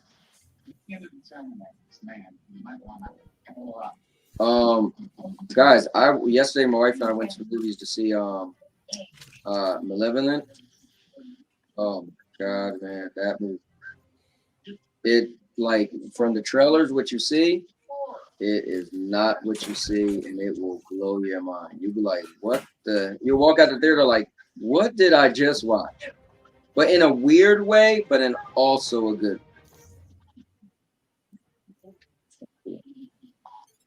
All right, guys, we are about to go and put the mittens to old Chrome Dome.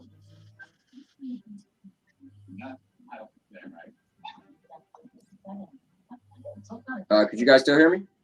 Yeah. Yep. Okay, cool. Ready. Yeah. I was born ready.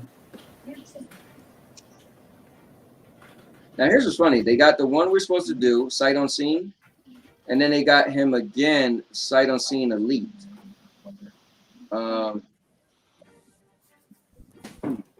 What's the difference?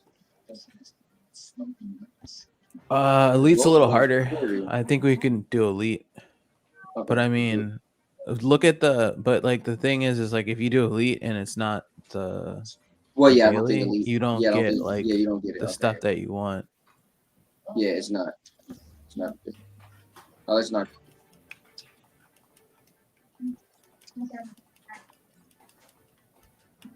Right, let's do it.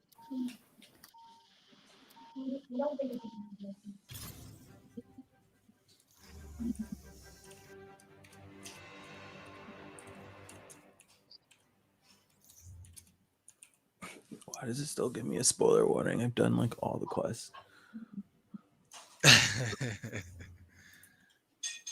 Give another outfit. Spoiler alert, just in case. Yeah, just in case you fell asleep. Last. Nah.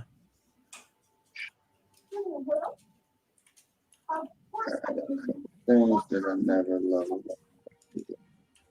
Okay, so that's just on me. I do that in levels. I do the best another time. I did read that they were thinking about doing special set gear for each of the heroes as well, which would be awesome. That'd be nice. That'd be cool. They said they were going to redo the gear after during the time to read it. Yeah. So everything up top. Yeah. I personally want the patrol mode. That's what I want. I want to just run around because they said they're gonna have random generated bosses. So I just want to run around like us running around. Somebody could be all the way over there, like, "Yo, come over here! I'm fighting this boss. He just appeared." I wonder how big they'll actually be, though. Yeah. I don't think it's gonna be that. I feel like I know they originally said when they originally said it, it was gonna be that future stage. So I don't know if it's still gonna be that one. You know, the one where Maestro. Yeah. So I'm waiting for the MODOK villain sector to happen.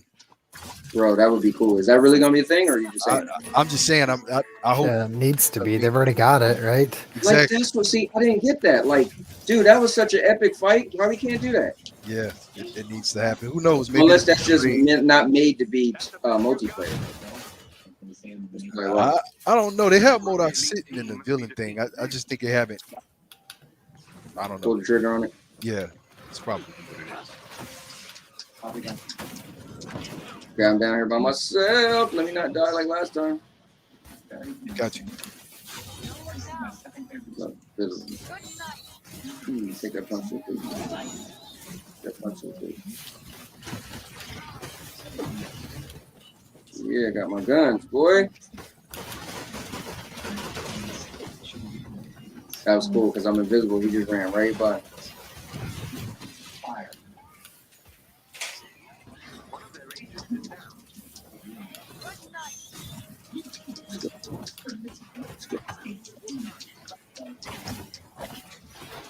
To go see if Sonic Blast machine is fixed yet. So my wife and I could get these Sonic Blast. It's crazy how the machine been broke all summer. Like, come on, man. Here, like a milkshake. Yeah.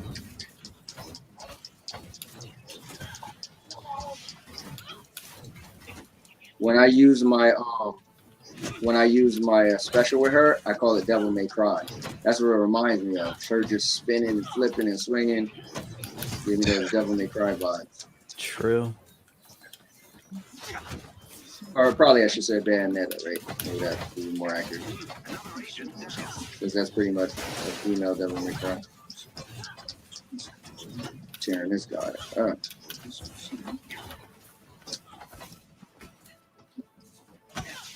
Still alive?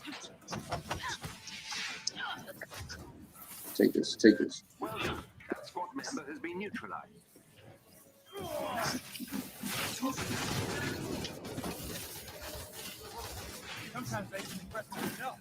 Man, her guns are Black just Panther. addicting. So that's the other. That's the last one. Oh, we're in the back. He's over here by me. Okay. Oh, he has plasma damage. Oh yeah. Yeah. Let's go. Going to the lower floor, boys.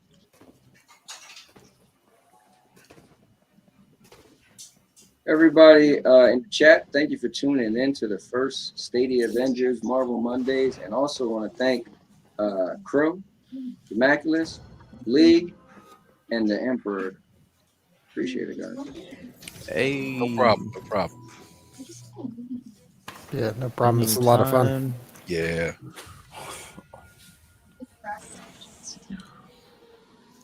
Talk was a pretty cool surprise too.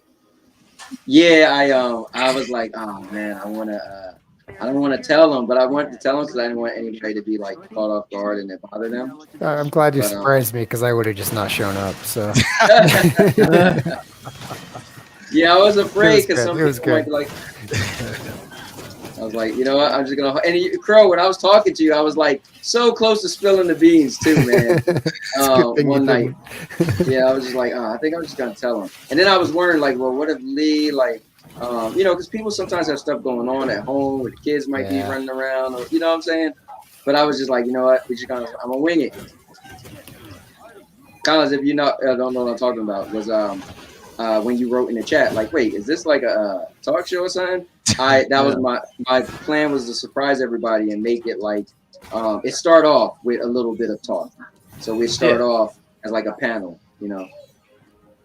But I just didn't want to tell anybody. Understandable. Yeah. You know, it's cool because I did 2 Stadia Avengers podcasts when the game first came out, and it was pretty cool. I had a one guy, he was a PlayStation guy, and he came in, a friend of mine, he wanted to talk about it. And then the next one was, remember it had that crazy bug that deleted some people's stuff? Yeah, I was one of them. Oh, well, yeah, that's right. You did tell me that. Yeah, well, Ben Solo was one of them as well, and he was actually on that podcast, and I called it The Good, the Bad, the Ugly. Open. Okay, we're fighting this big dude. And he mentioned how, you know, all his stuff got erased, and he was pissed, but he still loved the game. And we talked about how they added that new feature that it saves from your last save. So if that ever happened again, you could at least get back the very last stuff you had. It happened with this game? Yeah. Yeah. It happened to me. Wiped out all my characters. Everybody at stuff like that. Everything. Well, it didn't happen to me on Stadia. It happened to me on the PlayStation. Oh, okay. It doesn't sound like a Stadia thing that would happen. Yeah, it did though. To Ben Solo. Yeah. Oh, okay. It was 2 people on Stadia that I know I have to. If anything like that happens to me in any game, I don't know. It happened to what's his name? I don't know if I'd come back. What's his name? Bippity. It happened to him. Oh, okay. Yep, it happened to him too. Yeah, no, it was 2 people. The person was Ben Solo because he was on the podcast. So I give him credit for starting over, and I think he had 2 maxed out characters too, man. Nope. He said, nope.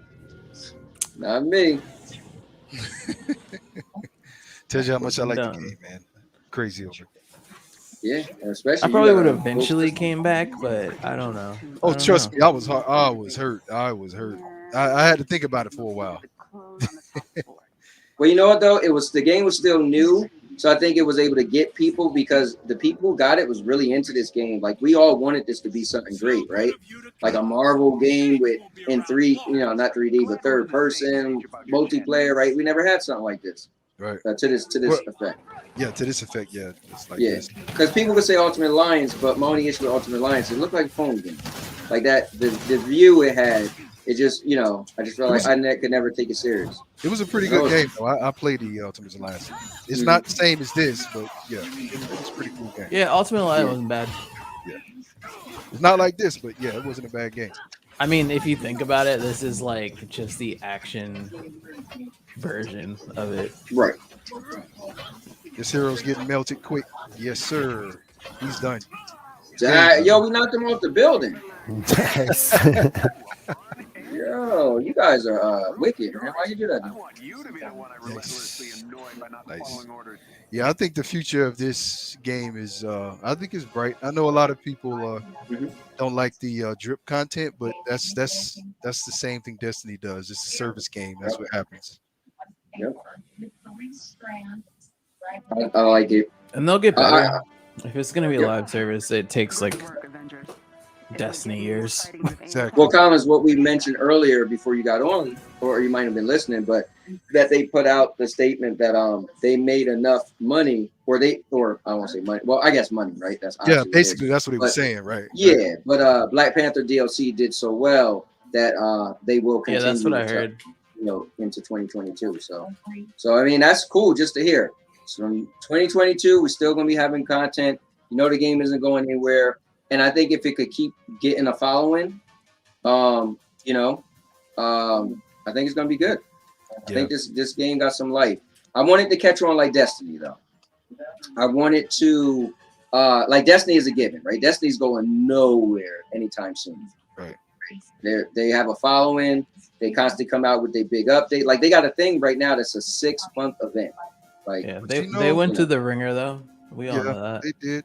But in my opinion, I think the difference between this game and Destiny is this game kind of has a mountain to climb because the way it started from people's view, even though we knew it was not as bad as people were saying, right? But in the public view, it seems like a game that was destined for failure. Well, when you look at when Destiny first came out, that game was like they thought that game was destined for what it is now. So I mean, Destiny didn't have to really climb the mountain this game has to climb, which is, I understand that, but I think the media is a bit too tough on this game. Yes, it's like, oh, well, there's nothing to do. Well, it's nothing to do if you're not into this kind of stuff. And we're like, well, it's repetitive. Well, every game's repetitive. Yes, I mean, but you just gotta like the repetition. But I just and don't get me wrong, if I get tired of playing something over and over again, I just take a break, play something else, and then I come back to it later. So I mean, think about it. I put so much stock into this game. I don't play this all the time. Right. I love this game to death. This is my favorite game, but I do not play it all the time. So when I get on there, I'm like, oh man, I have an amazing time. Why? Because I took a little break. I didn't play for a bit, and then I get back on, and I'm like, oh man, let's go. Right. That's it. Right. So I think it has that mountain to climb, but I think when they get the characters everybody wants, some people want Scarlet, some people want Doctor Strange, because I've talked to people who are waiting for Spider-Man. I mean, once they get the character they're into and they play it and they really want to go for that character and they open up more content, I think it'll do well. Because to be fair, even the haters, they all say the gameplay is solid, right? The characters feel good. They like the gameplay. They just feel like the game feels kind of empty. And I feel like they're little by little just adding more, I mean, it happened to me. Like I didn't play it as much because like your beginning characters kind of do feel a little janky until you actually level them up. But I mean, that was like a kind of turn off for me. But like once you like get into the groove and like the characters are definitely better. I think they were built in mind for like the end game, like in like having all the powers, and there's like, let's strip it all away. Right. And I don't think they thought about how it felt to be played with like nothing. Yeah. Well, I think maybe because it's so easy to level a character up. So if you just really give it time, man, in like a day, and casually playing, in a couple of days, you can have somebody to bump it, For sure. So maybe like they felt like, well, but you gradually see your power up and then starting to unlock good moves. But what do you guys think about the champion points that they added that system? Oh, I love that. Yeah. I like it too. I think it's It's a system where you definitely got to put some hours in. Where you're not going to level up all characters within a couple of months. That ain't happening. It takes a while to one to full champion 3. I think full champion level, I think is 375 or 325 or something like that. Seriously? What? Yeah. It's like 300 or something, right? So that's just one. So you can like max out everything. So if you look at your character, they got a new thing. The champion points. If you go to that, right? Yeah, I know. I've been using them, but I'm saying like with 300 something points, that means you can literally unlock all the rows, like all. Yeah. Well, I was told that you couldn't do every row. I was told that. Yeah, you can do every row. Every row. With 300 something points. Yeah. Oh, yeah. It takes a long. I play with somebody on. I play with another community on the PlayStation, right? Mm-hmm. And I think 2 people in that community, which they play this game religiously. Only 2 people in that community have the champion levels maxed out. Only 2, because it takes that long. It takes a long time. Just one character. If you try to do that for all the characters, you're going to be on this thing for. See, because I was just trying to do hope. Actually, show people. And not only that, it also have the comics, which are also global. They have a global effect. You have to unlock all the comics, which is 100 each comic to get all the global effects. And then you have the new gear that's coming out. That's 175. Wait. Global effects? What do you mean by global effects? Well, when you look at the comics and you see that that you get like 11% armor on one of the comics, right? Oh, really? Well, that 11% armor is going to be on everyone. Mm-hmm. So I had no idea comics did anything. Oh, yeah. I'm looking at it now. Yep. So if you go to the comics and you go there, hold on, Mac. Hold on, Mac. So every character you're gonna be able to unlock every single one of these. Look, you see my screen I'm looking at, right? Right. I was told, hold up, if you want, you could get enough points to fill every one. Yep, every one of them. All of it can be gold. Nah. Yep. I was told like somehow I know what you're saying, that you can only do one. I mean, if you just do the math, it makes sense. Like 300 something points is gonna do it. Yeah, because I was told you 16, could do like a row and you couldn't take back or something like that. Add up one row and multiply it by 3, 6, 9, 12. Yep. Yeah. So you can feel that whole thing. I have someone that plays as Black Widow, and he filled all of it. It's all gold, and he has an extremely powerful Black Widow. Now let me ask you this. I didn't use that thing yet. I think it ends on the 16th, where you get an extra boost, extra experience, right? Mm-hmm. If I use that, is it working? Is it working towards this too, or no? Yes, it works towards the champion. It's just your XP. Ooh. So since you're a champion, 2 hours. I think it shares among your team, doesn't it? So if one person has it, yeah. We probably should have activated one. Does it share I think it does, but that might be wrong. How do I get to? So guys, everybody that's watching, we are giving you some extra behind the scenes. How do I go to it? It's called what? It's comic consumables. Right? Yeah, consumables. All right, so where do I go to consumables? Go back to your character screen where the gear is, where you look at your character. Okay. Oh no, you're underneath right. Skill. Yeah, you're right, D-Mac. It says the owner grants the owner. So yeah, it's not. It would have the been nice team. if it would have been the old team. It would have been. Oh no, it's not the old team. Yeah, that would have been what nice. is it? Heroes Catalyst. No. Epic consumable. Yeah, under consumable. Don't use that one. Not yet. 3 days. Don't use it because it's you gotta be on a binge.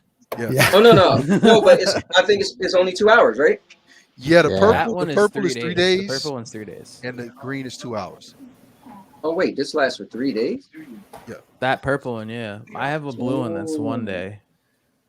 But for some reason, 2 hours feels like 1 hour in this game when you I can imagine. I use them all the time. Oh my god. Yeah. Well, when are they gonna run out? Oh, they don't run out. Yeah, they don't run out. I don't think they expire. Yeah. They don't expire. The only one. Oh wait, does none of them expire?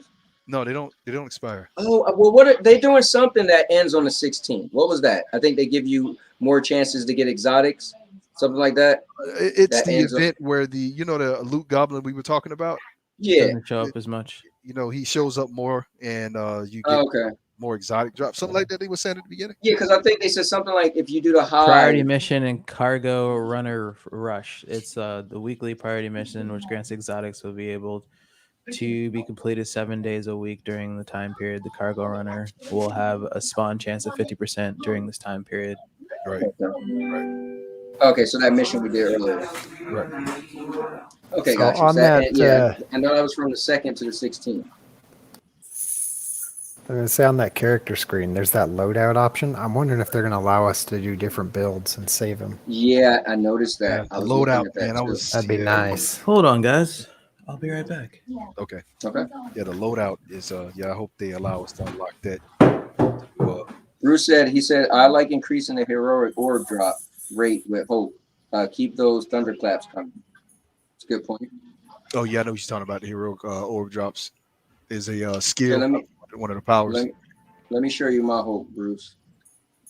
So First of all, he's one thing that would change this game immensely, I think, is if they would change how you could join a game midstream if you had a multiplayer game. Dude, yes. Yeah, right now you got to wait to do it at the beginning, and if someone drops out, man. no one can take their place. But yeah, that's killing the multiplayer on this game. It is because you don't know how many times that I've played where people disconnected, because they just disconnected and now they can't get back in the match. Hey, how about that day? Yeah, I was doing it's crazy because Mr. 1030 was like, "Oh, I'll play with you guys," and he really couldn't play that long. I almost wish he just didn't jump in because we got all the way to the boss and he had to leave. And we can't do that no OLT. You gotta stay dedicated. Yeah. Because if you drop one, I mean, it ain't easy. You can win with 3 in OLT, but you're gonna be at it for some hours. Yeah. So Bruce, check this out. Here's my skills, and here's my champion point. So I'm trying to go all the way down, DMAC, and get my my melee boost. That's what I was trying to do, was do the whole thing. Okay, I see what you got your melee stacked. I see it. Yeah, that's what I was trying to do. Like, and I thought your defense is kind of low though. My defense? I mean, you can play however you want, man. Play it however you want. If it's working for you, it works for you. You know what I'm saying? No, yeah, I got it. Sorry about that. Now my defense would just be higher depending on the gear I get, right? Like I think I've been when I look at my gear, I've been paying attention to, I guess I'm more focused on my melee. Like how much what do you when you go to your gear, what are you trying to get from your gear? Like if you don't mind. Okay, so when I look at gear, right? Like I'm gonna go to this, and then when I get another gear, I just always look at, you see where I'm scrolling around here? I look at these numbers and they either turn red or green. So I try to make sure if they're gonna be green, I want that melee to go up. Because I'm just more aggressive, so I'm always running in and want to just do damage. Okay. So that's what I always try to do. Like if I really don't worry about range too much because I don't throw my rocks as much. Like I know you use your big one to get your thing up, but I don't. So I'm always kind of more looking at my melee and then maybe the heroic rating. Okay. Tell you the truth, I don't even care about those numbers. I care about the status of what the equipment does. Yeah, Crow, you took the words. I mean, College, you took the words. So wait, I'm looking right now. So you're talking about. So I'm looking at the same piece of gear. You're talking about what the green numbers. You got to determine the three statuses here, like the lightweight empowerment, the PIM sector. That's what I look to see if it's better versus each equipment. I don't even pay attention to what the numbers are these days. You also want to pay attention to, because what he said is correct, and you also want to pay attention to the conditions that you have to, do certain things to get certain. Like, okay, give you an example.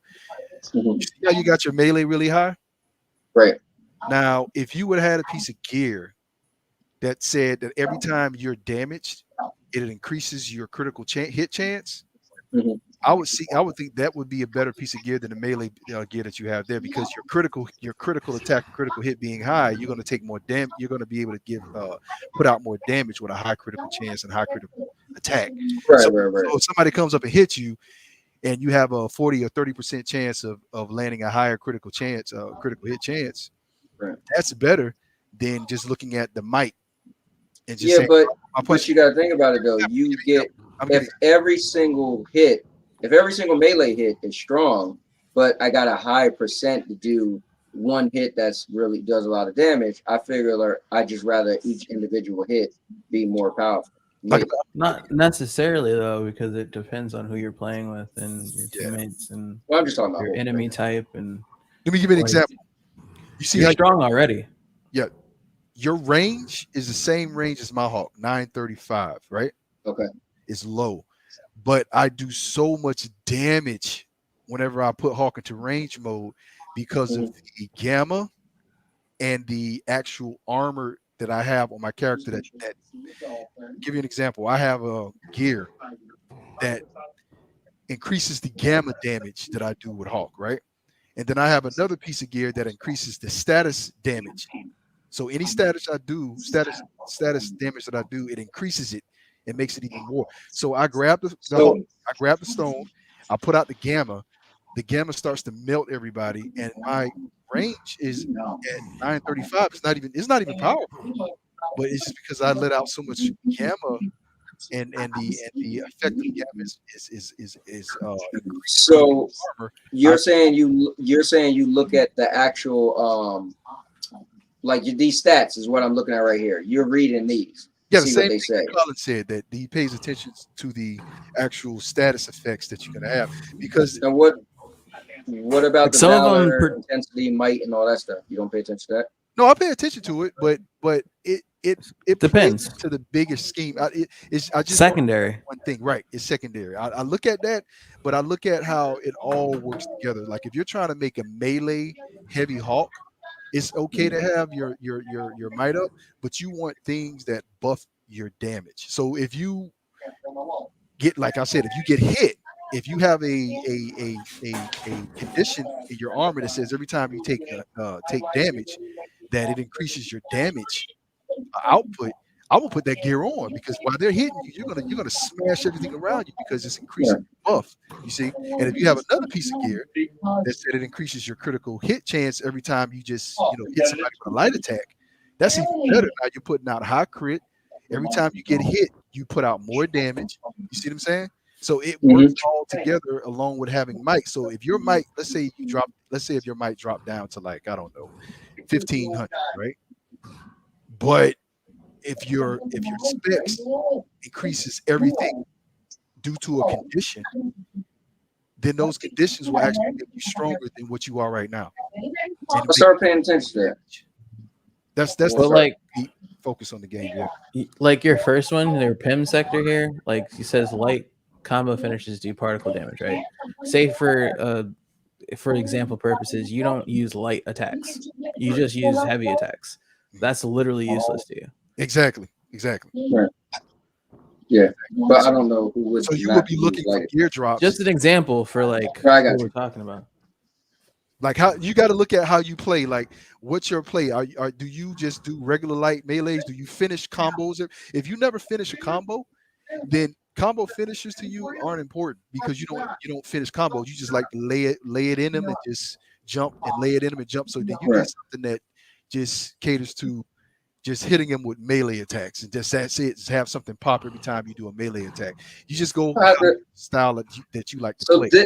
This is what I like to hear. So this is a side of the game that I would love people to know about because people might be like, but this game can be as detailed as something like a Destiny or an Anthem or whatever, right? So which is cool.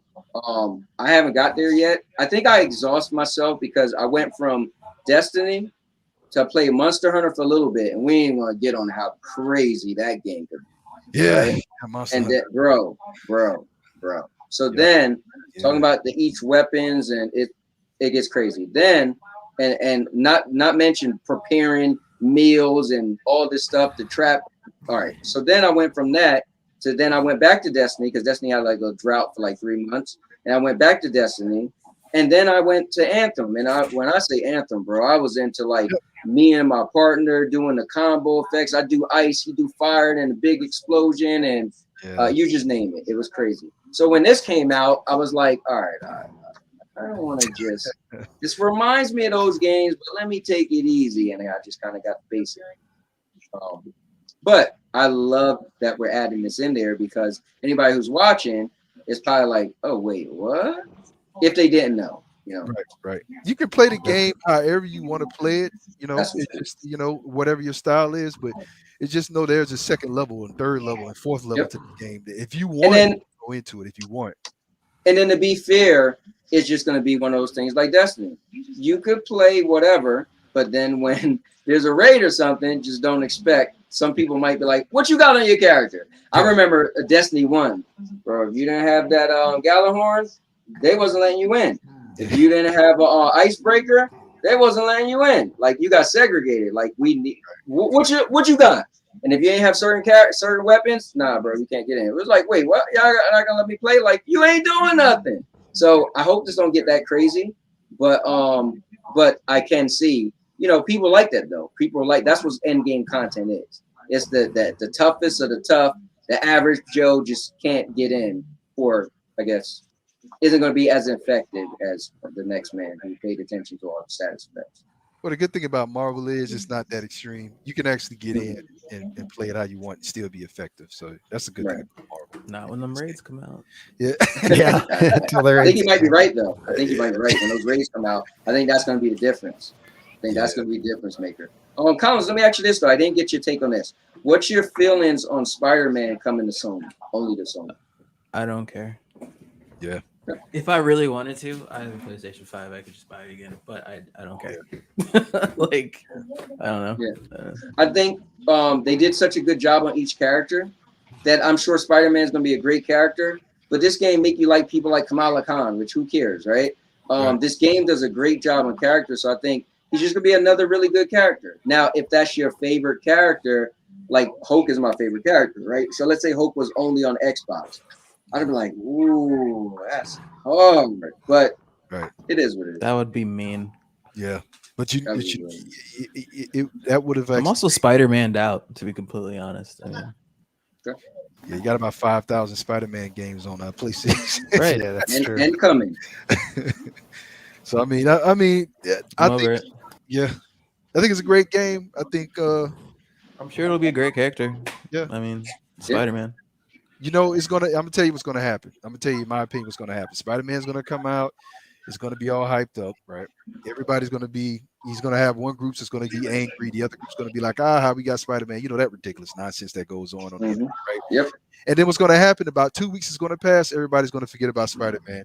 And the people that jumped on to play Spider-Man, they're gonna be off the game in 2 weeks because they're gonna figure out, oh man, I don't feel like grinding, I gotta do all of this, they're gonna leave. And they got that money. The way it used to be, Yeah, also, I had somebody tell me a PlayStation. Hold on, real quick. I had a PlayStation guy tell me that I don't have the complete edition to this game because I heard that, and okay. I look, I understand what he's saying. And he said you don't have the complete edition and stuff like that, but at the same time, he has to think about how he's saying it. If you're saying I don't have the complete edition to this game, then that is kind of, you're insinuating that this was coming to us also. That wasn't the point. Everybody knew at the very beginning that Spider-Man was going to be on the PlayStation. Everybody knew that. So you bought this game knowing that. So if you say the game's not complete, no, the game's complete. It's just that they got an added character in the game that probably wasn't even going to be in the game, but they put it in the game for Sony. And Sony did that so you can buy PlayStation. So I just don't want to. When people say the game's incomplete, it's kind of going extreme because the game is complete. You just minus a character. And it's like, well, you know how many games we had like that in the past where we didn't have a certain character. You got right. I mean, let's be real. There's here on Stadia, we don't have Sonic, nor do we have Mario. Does that mean the game's incomplete? Well, technically, it's on the you can play with Mario, you can play with Sonic and stuff like that. So no, I was about to say because technically we could use Sonic in the Olympic Games because it's made by Sega. You can have an outfit that's Sonic, but you can't move. You can't. Right. You got to put the outfit on, right? But you got to put the outfit on. Mario, you can't use any other characters in the game. So does that mean it's incomplete? I can keep going down a list of games where there's characters and others that we don't have, or certain gear.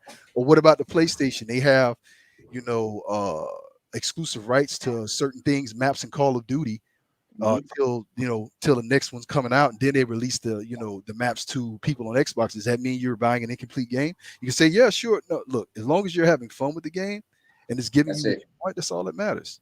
That's it.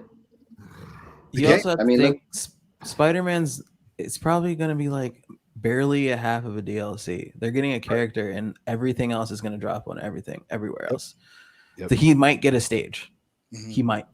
Yeah, that's what we were talking about. That I would like to think Sony would have pushed their weight to say, listen, we want the character and we want like a little story. Right. I don't know. Everybody else are going to have a full story.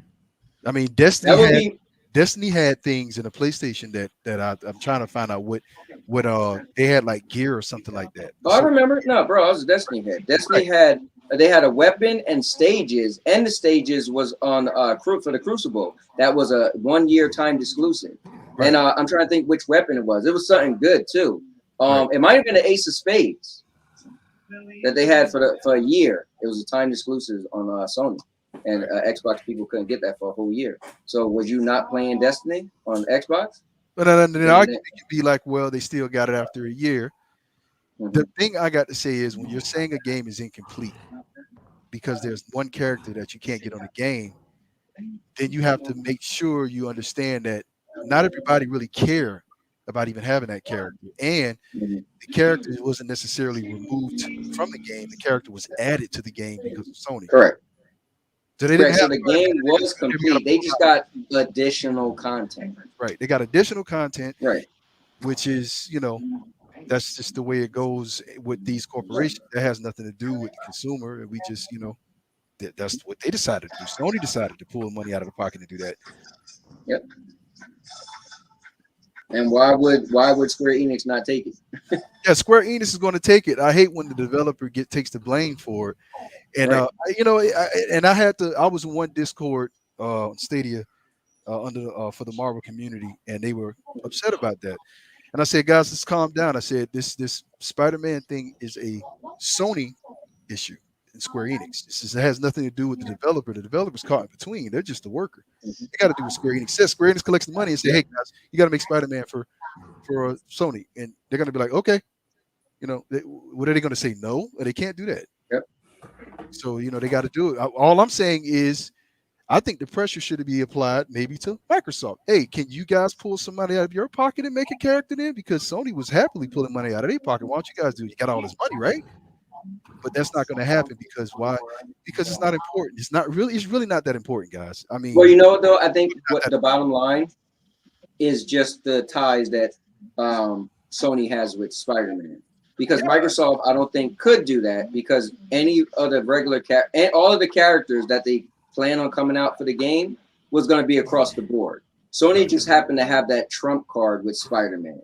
And Sony's been doing this for a long time. So, I mean, does it suck? I think it does. I would like people to be able to play with all the characters, but at the same time, that doesn't take away from the game itself. It's still a good game.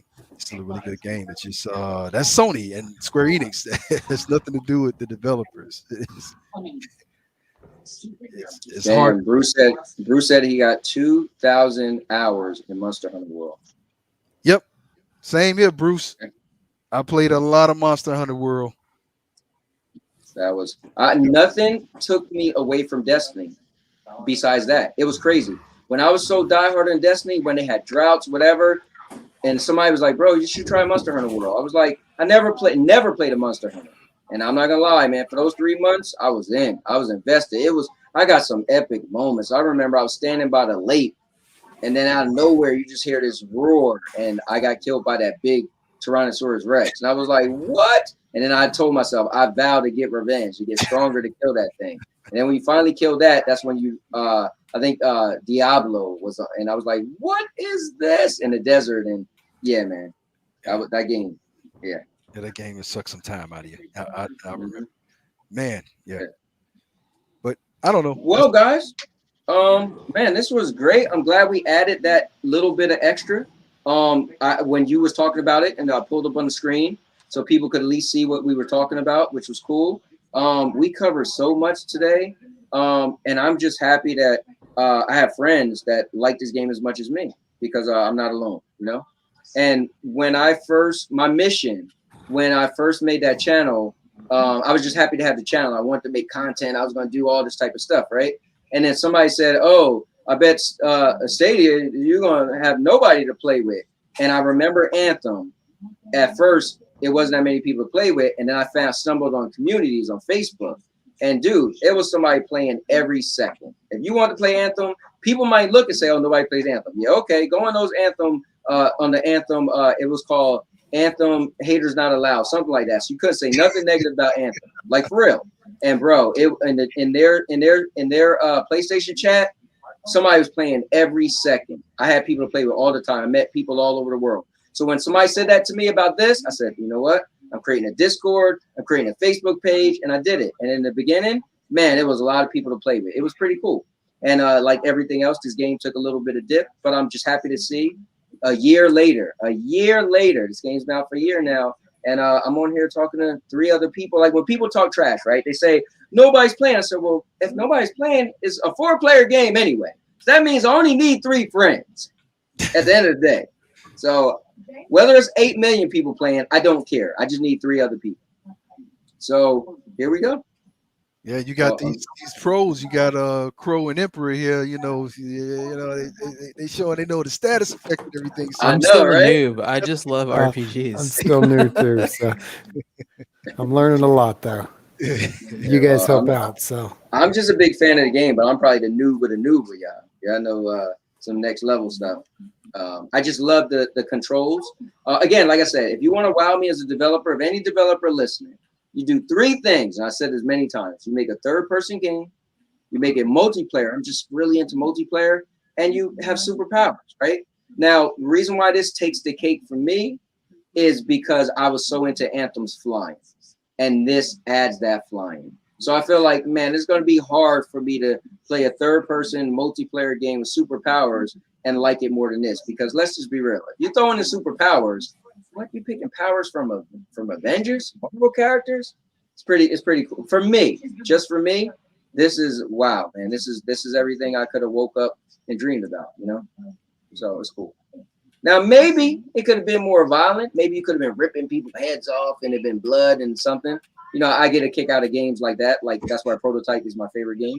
You'd be playing Dead by Daylight if you want that. No, my only problem with Dead by Daylight is I played Friday the 13th, and I feel like it's a better game all the way around. Dead by Daylight only has one way to win the game, and that bothers me. With Friday the 13th, there was like 5 different ways for a game to end, for a match for you to win. Okay. And I feel like that was just a better game. But Dead by Daylight outlasted it because they well, maybe if the lawsuit never happened. Yeah, Friday the 13th. Yeah, you know, because they had a lot planned. So, anyways, I could go on and on. I was a fan of Friday the 13th. Not so much a fan of Dead by Daylight, but I love that it's a live service. They're getting Pinhead. Pinhead just got announced, and I mean that's cool, man. It's awesome.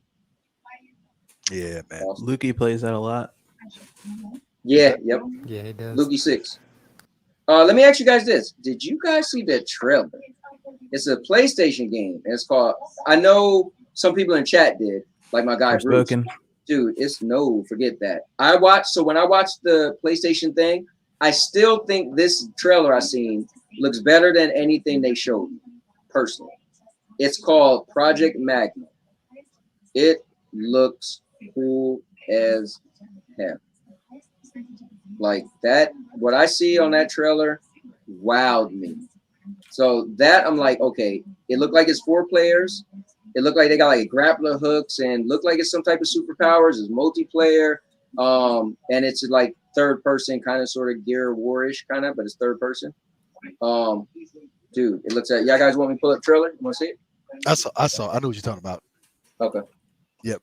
You know what I'm talking about? They probably will run. I do now because I'm refreshing myself. Yeah, it looks like my type of game. And it's fantasy and creatures and big giants and yeah. Yeah, I know what you're talking about. They said it was supposed to be someone like the challenge. This looks like it's 4-player. They said it's I believe it is. It looks like it is. Challenge Destiny. That's what he was saying. Yo, really? I'm so happy I have a PlayStation 5. I mean, you know, the way I see it, I think the future, honestly, of all of this, I just hope more and more of these games become cross-plat. Same. And that way we can play with anybody we want to, especially when it comes to cloud gaming and sticking that in there, because you know, even though I have a PS5 and things like that, and I have PC gaming PC, I still believe in the cloud long term. I believe in it. Me too, my friend. And I just think that if more games become crossplay and the cloud becomes more popular, then we can all start to, you know, talk about the same things, and maybe these console wars can start slowing down because everybody will be able to play the same thing. Because you know what? Back in the day when we played games, Sega Genesis, Nintendos, we would just come over each other's houses and play each other game. We wouldn't say, "Oh, you got a Sega, you stupid," or "You got a Nintendo." We just say, "Hey, man, can I play?" Yeah, sure, come over. Yep. You know, so I would. It would be great to see that happen again, and I think cloud could actually allow that to happen because it's a low barrier of entry to where anyone can grab it. Now, the reason why I'm bringing that up is because I really think the only thing that's slowing people down, if you really ask me personally, the only thing grab it. She's sleeping. Did you see she's sleeping? Which is something I don't see too many people talking about, is the leadership. Not Google, Stadia. I honestly think that is what's slowing it down. I think if they make a changing leadership, it'll blow up. I think that's what's doing it, because a lot of the decisions that are being made, I followed the guy track record when he was with the other companies, and he did the same things. They had problems when he was there, and when he left, they did better. So I think Stadia is a great platform with the You're talking about Phil Harris? Yes. Yeah. I was trying not to say his name, but yes. I was just checking. Yeah, I think I don't think it matters. This product will blow up big time. I honestly I don't think it matters. So only because I hear what you're saying, but like it's just so new. It's I think, and there's too much money to lose. The reason here's my thing, is because when he was with the PlayStation 3, everybody know they had a rocky launch, okay, and then later on in the PlayStation 3's life, it got better. Then he went to Xbox, okay. It was him and Don Patrick, I think, and that was the Xbox One. You see how that started? Rocky, it didn't do so well. Phil Spencer came in and turned it around. Now he's here. And he's doing the exact same thing. Change the leadership. Here's my thing, D-Mac. I think Collins is looking something. Lately, you know me. You've been seeing me do that Wednesday show. I got the PlayStation, Xbox guys on there. Bro, these are the most hardcore guys. They don't care about the cloud. Cloud is not popular. It's just not. These guys don't want to hear nothing about cloud. They just, like, when I get to talk to all my friends, they alienated me pretty much because I'm into Stadia. Like, we literally don't really speak. When we hung out a couple weeks ago and went to Seaside, I literally told myself I won't even bring up Stadia. It's a soft spot. Oh, it's dumb. It's stupid. Internet isn't good enough. Like, honestly, Collins is right. It's just not. It's new. People just don't care and don't want to hear it. And it's just going to take time for it to be consistent, right? For not consistent meaning the way it plays, for it to just be a known thing. Like 5 years from now, when it's like, oh yeah, Stadia. Like when everybody's like, oh yeah, it's Stadia. Oh yeah, it's an X Cloud. Oh yeah, we need that to happen. But that's just too much. But the reason I say that, and you guys, I completely agree with you guys. It's new, and it's, you know, that's part of the reason why is Stadia, whether people want to realize it or not, is still successful. Even with bad leadership, they're successful. What I'm trying to say is, with better leadership, it can be better. It'll accelerate this, make it better, because it's already successful. Whether people want to believe it or not, it's successful. But if you put actual good leadership there, I think that this product would be just unbelievable on a different level, because good leadership is they're the ones that aren't afraid to take the risk, to put it out there and to get into people's faces and say, it was my fault. I'm the reason why a lot of this stuff didn't go down. So I'm going to fix that, instead of hiding and not saying anything for years. So I mean, that's what I'm saying. And this is a trend. Stadia is going to be successful, but I just think they got to keep an eye on that guy, because he has a track record of doing this wherever he goes. So it's just, you know, and I know he's not going to be there long, because usually what he does, he's there for probably about 2 to 3 years, and then he leaves and goes to the next product, if you look at his track record. So I think Stadia is going to have another leader, and I think that next guy that comes in is going to see the potential. It's going to accelerate it even more because it's there when it comes to the technology and what it can do. It just needs somebody behind it with fire. It needs somebody behind it with a lot of passion. You know what you know what you're making me think of? When dude joined T-Mobile, T-Mobile took off. They had like they just rebranded. You couldn't go nowhere without talking about T-Mobile. All my friends are T-Mobile now. They had like all the purple shirts. Like they rebranded and went after the young people. They just went after everybody. Right. And they also made it T-Mobile better though. Like they actually did. But yeah, no. Well, I think that's what Mac is also saying though. With the right leadership, they could do so much more. Right. I'm not trying to pick on the guy. That's why I didn't say it. I don't want to pick on him. I'm just saying that, he'd be all right. It's a track record. Phil Harris would be all right. But guys, this trailer is like 1 minute and 42 seconds. Let me play this real quick. I want to watch it again. For everybody watching, if you didn't know what I was talking about, this is the only game that piqued my interest that I see on next gen so far. So this is it? Really? Yeah, I hear you, but like I didn't see nothing else that like honest, like the other. I mean, God of War is God of War, but my problem with God of War is I always beat it and then it's done, and then and that's it. I won't even buy the next God of War. I shouldn't have bought the last one for hours after. Yeah, going after the platinum. Like some Matrix type stuff. Yep, I saw this. It's like the only one I missed. I don't think it was on the Sony presentation. It wasn't. Oh, it wasn't.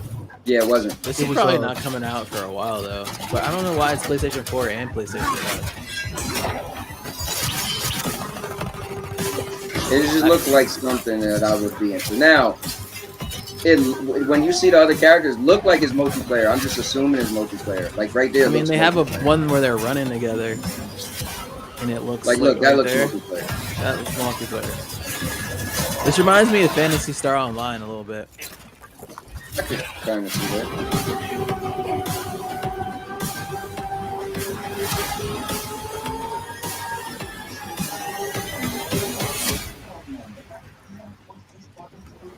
So yeah, if you wanted to wow me, just saying, I was just trying to explain myself as a gamer.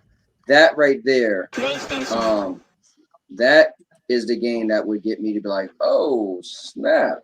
Like when I seen E3, the game that was most compelling to me was Elden Ring. But Elden Ring looked one player. Now I've heard that it actually is multiplayer. It's gonna be multiplayer. I'm like, oh, because that another Rogue. I don't really know if it is. I know there's not many roguelites that's multiplayer. Actually, I only know of one multiplayer. Well, I heard Bloodborne. You got to go through a bunch of stuff to make it multiplayer. But I know Hellpoint is multiplayer. That's on Stadia. Yeah, that's Bloodborne. You can play with somebody else too. Yeah, you can play with somebody else in Bloodborne also. But yeah, that game looked pretty cool. But I mean, like I know people liked Project Eve, or what's the other game you said earlier? Obviously God of War. That's my problem. Like when the last God of War came out, I said, don't buy it, just GameFly it, because you always get a God of War, you play it and beat it, and then you're done. And I love the story, but then I beat it, and then I'm done. Now this God of War actually gave you reason to go back, which was really cool. But at that point, I was like, all right, I gotta get back on Destiny. Like, come on now. I deviated enough. So that's why multiplayer always kind of sucked me in, because I feel like I love God not of War. playing it, I'm missing out, and my friends are getting more powerful or whatever. Blah blah blah. It's really, yeah. I mean, that's what it depends. It's it's so many games out there, so many platforms out there. I think, honestly, man, I just think it's a good day to game. I mean, good time to game because we have so many choices to do. Absolutely, to do it, man. So I find it funny where people are more frustrated today than they were in the past when we didn't have choices. Crazy. It's like, right? Frustrated. We got so many choices, guys. I don't understand. Yeah, people complain about so much nowadays. Just like do what you want. Yeah, I think what happens is it's the paying too much attention to what your neighbor has. Hey, what's that you got over there? Oh, it's a nice pumpkin pie. Pumpkin pie, yeah. We got sweet potato pie over here. You do, yeah. Is it better than our pumpkin pie? See what's up with that? We have to go there? No, it's just like, hey, it's a pumpkin pie. Oh, that's great. How does it taste? Nice, great. Maybe I can share some of my sweet potato pie with your pumpkin pie one day. Great. That's a better conversation. So I think when we're having all these game platforms, so many people are like, oh, hey, my game's better than yours, and your game's crap, or Stadia is crap. My system's better. And it's like, I think we're looking at it the wrong way. This is my opinion.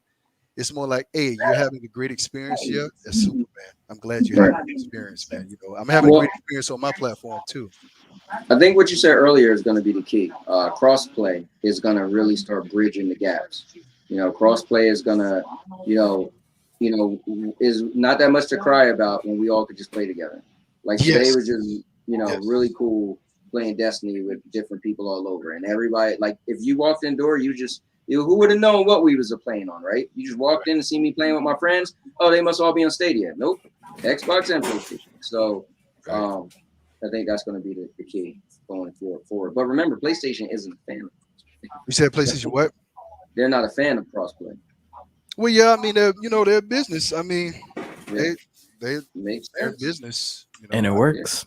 Yeah, I mean, yeah, it's true. It works. I mean, it makes you go out and buy their system to play their games. Right. Some people care about that. Some people don't care about it. What gets me though are the people who are angry about it, but they would never even play a game on the system in the first place. You see what I'm saying? Right. I'm not angry if I see something go to the Xbox because I know I'm not going to play anything over there anyway. And if I wanted to, I'll just play it on my PC. So I don't get angry. I get happy. Hey, you guys got that? Cool, man. I just think people's perspectives. I think it's the wrong way.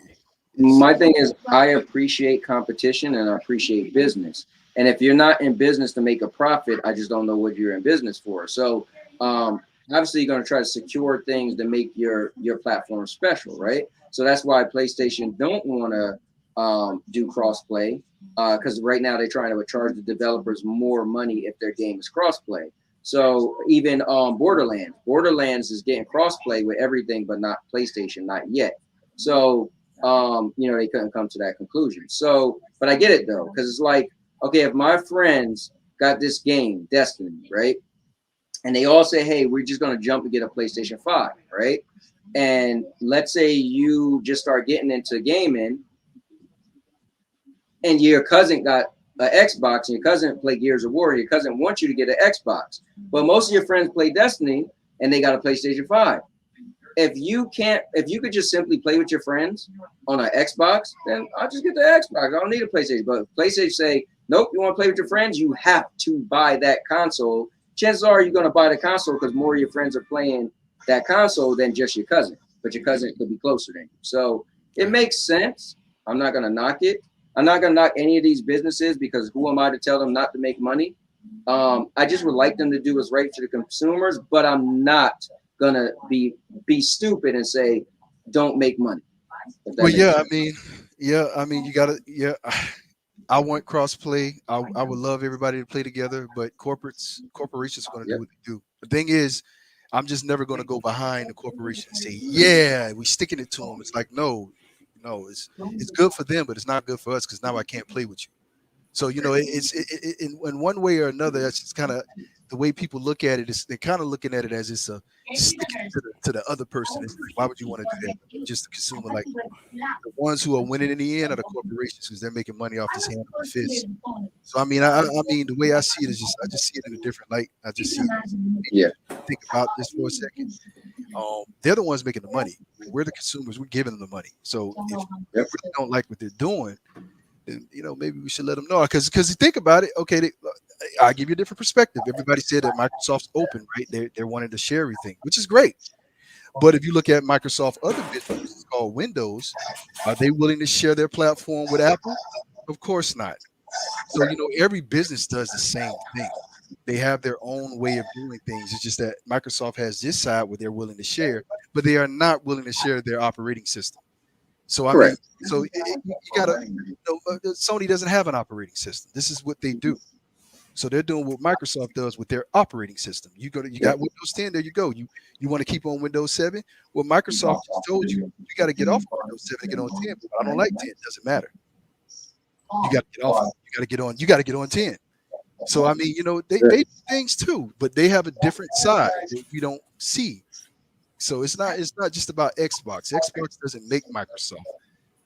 Microsoft does the same thing Sony does, but it does it in a different section of their business. So I mean, it's corporations. It's business, man. Because of one business, you could choose to lose a little bit of a profit if your other part of your business is making up that dividends. To be honest, So with Game Pass, they could choose to throw out money and add games that would be day and date and roll it in Game Pass and not make as much if you bought that game directly, but make Game Pass more enticing. So more people could subscribe. So it's right. And the Game Pass subscriptions go up. I'm sorry, guys. I'm not trying to hold you. But the Game Pass subscriptions can go up. The PlayStation subscription can go up. It would be better to spend our energy in looking at the kind of product we're having. I guess this is why we all love cloud gaming so much. Because we see in the near future that this is not only economical, but it is also to us it's the smartest way of gaming because you can take it anywhere you go, and it doesn't cost you an arm and a leg because we all know the next PlayStation and the next Xbox is going to cost a lot more than what we're paying now. Okay, this is $500. The next one, the Pro is going to come out, and that's going to cost us another way. Well, I was just there. You guys about to bring the Pro because I was looking at the Sony showcase, and I was like, man, they got some good games. I was like, if they had a new Resistance, they might have got me. And I was like, God of War, I just figured I would buy it from the PlayStation 4, right? Because it's going to come out on there. What's the point of getting the PlayStation 5? But I was like, ooh, but to see it in its best look. But then in my back of my head, I'm like, well, they're already talking about a PlayStation 5 Pro. So what the hell? I would be the dumbest person in the world to buy one right now if I didn't just get it day one. So if you played Destiny on Stadia, how much did it cost you? Just a game. Well, no, nothing right now. Actually, zero. Right. Doesn't cost you anything. If you have another console or something like that, you already know what it costs. Everybody knows what the cost is. I got a console myself, so we all know what the cost is. I'm just saying that what makes cloud gaming and Stadia specifically better in my eyes when it comes to just this all around is because it's not only economical, it's flexible. And that's why I said when they get better leadership, I think it'll accelerate. But it's just it just makes sense. It makes sense. Let me ask you this. Well, what's your feelings on the leadership for xCloud? Because what about them? Well, Phil Spencer's good. In my opinion, a lot of people say a lot of things about Phil Spencer, but he's a good leader, man. He turned that thing around after Phil Harrison left, and it's now one of the it's an extremely accepted brand right now. Like people. Well, see, because I think I want to. But go ahead. Go ahead. Sorry about that, Cowboy. Go ahead. No, I just want to say I think that's why I think Collins was onto something because look at it this way. They got great leadership, right? But xCloud ain't doing that great. The Xbox people don't even care about xCloud. Well, I think the reason why Xbox people don't care about xCloud, because I honestly think they're going to the wrong people. I don't think that's the right people. Because if I'm going to go to somebody that already has a console and tell them to get off of their console and get on to this, and it's not better than what their console's playing, they're not going to be interested. But you look at Stadia, and everybody knows that Stadia plays just as well, just near what a console is doing now, or sometimes better in some cases. Then that's a different level. That's a whole different level right there. It's just that I believe people don't accept it because it's not popular to accept it yet. I think it's more a mental thing than it is an actual logical thing. Well, some people have problems with connections, and that's true. That happens. That happens with everything. You're going to have problems with everything. So that happens. But what I'm trying to say is when you talk about xCloud and when you talk about Stadia, it's really not comparable. And when somebody tries to use the argument that, well, Xbox Live, Game Pass, I don't understand that because you can't put Game Pass and Stadia in the same argument because it's not the same thing. It's completely two different things. One you have to be on that in order to play the games, and the other one you don't. I'm not paying a monthly fee to play Avengers on the cloud, but you have to pay a monthly fee. If you stop, your game stops. Right. And I don't. That's what I'm thinking. People don't see the big pictures. Like, well, I can play my games for free on xCloud. Well, number one, you're never playing a game for free on xCloud. That doesn't exist. You don't pay for a service and play and say it's free. It's not free. Right. You can say that you're getting it at a massive discount, but you're not getting it for free on it. It is pretty pricey too. I mean, unless you have a PC, I guess. Right. Unless you pay $10 a month, right? Mr. Herberwell said, what is considered successful? Prior to xCloud integrating with Game Pass, the numbers showed 2 to 3 million users. And then he also said earlier, he said that the game I was talking about is going to be on PlayStation 4, PlayStation 5, Xbox Series X and S also. So that's and PC. That's cool. I hope they make it crossplay. That's cool. I hope it comes to Stadia too and make it crossplay. That'll be great. Yeah. But he's saying, what do you consider success? Right. What is considered successful? Because he said prior to xCloud integrating with Game Pass, the numbers showed 2 to 3 million users. So I think he's just talking about the numbers of Game Pass. I mean, Game Pass. Listen, is Game Pass successful? I think so because everybody's talking about it, right? Yeah. Definitely. Is xCloud successful? Well, I'm not gonna say it's not successful, but it's just cloud gaming. Cloud gaming is 1% of video game market right now. So I think they're all successful in their right because they're still standing and seeing where they're gonna go. You gotta think of it like this though. If Xbox didn't have Xbox and they just came out with the xCloud, it would be in the same boat as Stadia, probably worse. Yeah. Oh yeah, 100%. Yeah. So 100%. I mean, like that's a huge difference. xCloud has been established, and I've been playing Xbox and PlayStation for most of my damn life. Yeah. Like it's true. But think about it: a company as big as Microsoft, and they jump into the cloud game, and you could play both, and it's a difference. So why didn't they get to jump on Stadia? Why isn't it smooth as Stadia? How come they don't allow? It's a bunch of stuff. Also, Crow said he had to go. But he had a lot of fun with this. Okay, cool, Crow. Thanks, man. Thanks a lot, Crow, man. Peace, Crow. But once again, I mean, it's like I say, the argument between Game Pass and Stadia, or Game Pass and PlayStation Cloud now is just, in my opinion, the most irrelevant, non-comparative argument anyone can ever make, because they are completely different beasts. When good example. I'll give you an example. When you pay for Game Pass, right? It costs what, $15 a month? Right. $15 a month. All right, $15 a month. Not bad. You can get access to a ton of games. Not throwing shade on it. That's cool, right? Compared to Stadia first, right? Stadia, you have an option to pay $10 a month. You get access to games, regardless if you like the games or not. Doesn't matter. You get access to them. Right. Then you compare it to Xbox, the PlayStation. Now you pay $60 a year. You don't pay $50 a month. You pay $60 a year. You get access to their library. Right. Okay. How can you compare those things? You can't, because see, one, you're paying $15 a month. One, you're paying $60 a year. One, you're paying $10. They're not even the same price. So how can you say one? How can you say superior than the other when you're not even? If you want to go superior, you're kind of comparing mangoes and oranges and so here's what I did though, right? I feel like you can compare anything. I always get the thing like, well, one movie is a love story and one is action. Well, if you was on a flight for 2 hours, which one are you going to choose? That long story short. So when I did my video where I said I'm canceling my xCloud, which I still never did yet, so I don't even know if they charged me. But I went through every xCloud game, right? Not Game Pass. I'm saying xCloud. I went through every xCloud game, and you have to pay $15 a month. And I went through every Stadia game, right?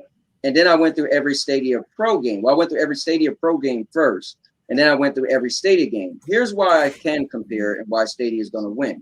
One, the subscription, unless you're just a budget gamer, you don't really care what you're playing, and $14.99 is just going to be, you just want to play games, then dude, that's cool, because you're going to get a bunch of games. You're going to get low budget games. You're going to get day and date games. You're going to get exclusive games. So you're going to get a good roster of games, right? Fair enough for $14.99.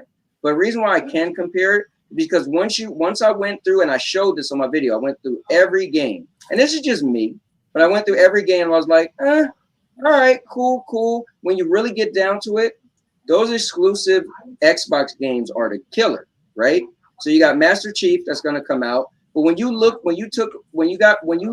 past the exclusive games, the only new games day and date you had was MLB The Show. So if you're a baseball guy, great. You had the Medium, which, let's be honest, it's a decent horror type game, but it's not a premier horror type game. And then you had Deadly, what is it called? It's it looks like Marvel Avengers kind of sort of, but it's the D&D game. Something Alliance, Deadly Alliance, I guess, right? So you had those 3 games are your day and date games that came out for xCloud. There's subpar game. Oh, my bad. And Outriders, 4 day and date games, right? And they were all like, So when people get wild over it, you got to really look at what it is. Now, when I looked at Stadia, forget Stadia Pro, right? Because we know you pretty much, that's your budget title, right? You're going to get cheaper games. Even if you get a day and date game like Little Nightmares or Pixel Junk Raider, they're still your kind of lower budget games. Let's be real, right? But if you say, that's why I went through those first. If you push that to the side, so okay, we got through that. It's $9.99, cool. But if I'm looking at my legit library of games I can purchase, it blows xCloud out of the water, because you got stuff like Resident Evil, you got Doom. Well, Doom Eternal is on there now, and that's still an older game, but we keep it up to date, right? You got the Ubisoft games. You got games that's not going to be on Game Pass or xCloud, and that's a Game Pass, xCloud, right?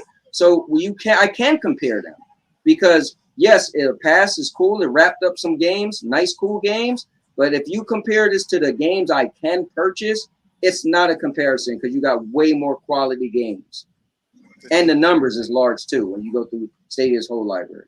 So, and you know, no, I'm done. No, but I did it, and I let people, and I did it live and let people watch it. So if they had a gripe, they could let me hear it. And I did it live. And when you really look at it that way, when you really say, okay, we're going to dissect the Stadia Pro games, we're going to dissect the Stadia games that you could buy, the whole library, and we're going to compare the whole Stadia library to xCloud, not Game Pass, but to xCloud, because we're doing cloud versus cloud. You're getting gypped. Now, I'm not gonna say you're getting gypped. Sorry, I'm just saying that the value of games you're gonna get on Stadia, the whole library that you could choose from, versus the xCloud games, it's that's the apples to oranges. Yeah, I respect your perspective on it, man. I just don't. I guess the reason I can't compare them, because I feel like they're 2 different animals. And the reason why I say that is because let's just say for instance, what if those games that came day and date, what if they ended up being like extremely successful games? You know, the argument would have been like, oh, here you go. You know, this is why the X Pass is. But it's, in my opinion, it's still, to me, I can't compare the 2 because they're 2 different animals. And the reason why I say that is because you're paying more money for the Xbox Game Pass, so you should expect to get more out of that, because you're paying more money for that. If you try to compare that with Stadia, it's not going to go through so well, because you're not paying a lot of money up front. Number one, you don't have to pay money at all. It is an option. Well, on the Xbox, if you want to play online, that ain't an option, unless you play one of those free-to-play games that they just now started. That ain't an option. You have to pay for that. Okay, so we all know that. Same thing when it comes to PlayStation. You have to pay for that, right? So when you compare, when somebody comes to me and say, yeah, man, you know, I can't get on Stadia because I like xCloud, and the first thing I'm like, okay, so how are you comparing that? Because you don't have to pay a membership to get on Stadia. Well, I do that all the time. You know, yeah, but the Game Pass, man, is what I did. It's like, okay, cool, if you like stuff on Game Pass, but I hope you're not under the impression that you have to pay a membership to play on Stadia, because that's correct. right? So so then that's when the whole Game Pass Stadia falls apart, because it's like, well, Game Pass is like, yes, but do you have the option to stop paying right now and continue playing your games that you purchased? Well, of course they would say, sure, I do. Okay, so you can stop. Now you can't go online and play with your friends Call of Duty no more, unless it's the free to play one, right? Or something like that, I think. But if I stop paying and I just purchase the game, I still can play with my friends that's on there. That's the difference. That's why if you compare this platform to your platform, you're making an argument that doesn't have anything to stand on, because you're comparing something that is not the same. And then when it comes to comparing it to like the argument of the PlayStation Now needs to do something because Game Pass, no, they don't. They don't need to do anything. The reason why they need to do anything is because you're getting access to over 800 and something games, and you're only paying $60 a year. So here, let me give an example, and this is the reason why I say it's nonsense. When I tested it, I signed up for the PlayStation, right? I got so many games on there that it's just ridiculous, and adding more and more and more and more games to that, and it's like I don't even have time to play these games. But yet and still, I have access, only paying $60 to over 800 something games that I'm never going to get to. How do you compare that with Game Pass? You can't. Well, I can. They can say, well, Game Pass, you get all the Microsoft exclusives day and date. That's a good feature, man. That's good. But you're gonna pay extra money for that. And then well, how much extra money you're paying? Okay, well, if you do $15 times 12 months, you're paying $180 a year. That's only if you are on Game Pass. You have to not buy any games. So what happens if you buy games? Well, if you buy one game, you're paying you're paying $240 a year. Most people don't buy one game. Most people buy an average of 3 games. So if you're buying an average of 3 games, you're going to be spending $360 a year. Yeah, but here's my only issue with that argument, right? Again, it like I said earlier, if you are a budget gamer, then these subscriptions sound good. Like when people bring up Luna versus Stadia, I'm like, wait, what? Dude, don't get me started. But if you're a budget gamer, right? Like my guy Doc Dark, he's a budget gamer, so he loves Game Pass. He said he would never pay more than $20 for a game. So I said, well, you're just not getting some of these new games. Oh, but Game Pass is day and date, true, but they don't have all of them. So what happens when something like a Resident Evil did come out, or a Cyberpunk, or or even Doom, or whatever, these top games that wasn't in Game Pass? Well, you just won't get them. It is what it is. Now, here's my issue with PlayStation Now. PlayStation Now business model is and was to give you access to games that the PlayStation 4, because it wasn't backwards compatible. So yes, your library is like 800, but those 800 games consist of PlayStation 1, 2, 3, and some PlayStation 4 games. So you get what you pay for, right? It's a lot. It's a lot more PlayStation 4 games on there now. It is, but it's older. But just like you said, you get what you pay for. You get what you pay for. So, but listen, here's the thing: you paid $60, right? Okay. If I'm gonna tell you some of the games that's on my PlayStation 4 library for the PlayStation Now. There are games. Some of them are recent. Some of them are old. But the price that you paid was $60. Right. The thing I'm seeing here is when you're paying for Game Pass, right? You're going to get the games day and date. But in the meantime, you're playing old games. So here's what I'm saying. So what happens if Sony puts its price on Game Pass and say you're going to get their games day and date? Well, guess what happens? If they charge you the same amount Game Pass charges you, now the Sony Pass, the best passes ever made. Why? Because so that's opinion now, because I know people like exclusive. But the thing is, that's why I said it's not comparable. Microsoft actually, if Sony would charge the same amount Microsoft charges, because Microsoft charges $180 a year. Pass. Sony charges you $60 a year. Yeah, but for the PlayStation Now, right? Yeah, so but again, it's you get what you pay for. Like exactly. So what if Sony charge you $180 a year to do the same thing? Then the argument, then we can make it equal. We can make it equal. No. Hold on. You can't go into a car shop and get a Kia, and I go into a car shop and get a Bentley and be like, well, if you made it the same price, because they're both cars. So what you're doing is this. You're saying, well, they're all games. It doesn't matter. It does matter. Because when Halo Infinite come out, PlayStation now ain't going to have nothing that's going to compare to that brand new game that's going to be super popular. So it's just, you get what you pay for. Like, yeah, if it's $60 a year for these, majority of these 800 games are old PlayStation 3 and 2 and 1 games, right? Like the most current game they had was Marvel Avengers, and that's a year old now. Yeah, but that's what I'm saying. I think we're saying the same thing, though. That's what I'm saying. Well, I think what we're saying is the same thing. Like with the $60, you're getting what you're paying for. What I'm saying is, if they moved, what if PlayStation moved their price to $180 a year, which is exactly what you're paying for the Xbox Game Pass? If they moved it to $180 a year and said, we're going to make sure our exclusives are day and date like Microsoft, then we're going to be talking apples and apples. Now, but they're not going to do that. Yeah, they won't never do that. Why? Because you both are pretty much saying the same thing, but you can also do that with any streamer. Like, exactly. You know, like if you're not going to play 6 Ubisoft games, what's the point of Ubisoft Plus? Like, exactly. So if you take Stadia and throw them back into this picture, and you say, well, Stadia Pro is not. It's like, whoa, wait a minute. You're comparing. How can you compare that? It's not comparable.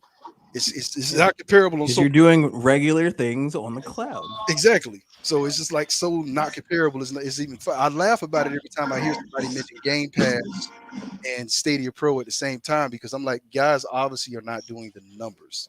Because right. Numbers. I've saved so much money. I think the thing is, but the thing is, so here's the reason why I can compare, because I'm the guy that's one and done, right? So you guys, and I don't know about you, Collins, but I only play on Stadia. A lot of people got a PC and a PlayStation 5. So this is why I look at value, right? I was a PlayStation guy. People say, how did you go from PlayStation to Stadia? Now I could go numbers. I could go, what games will come out on Stadia or have come. I can't say future, but what has come out on Stadia, right?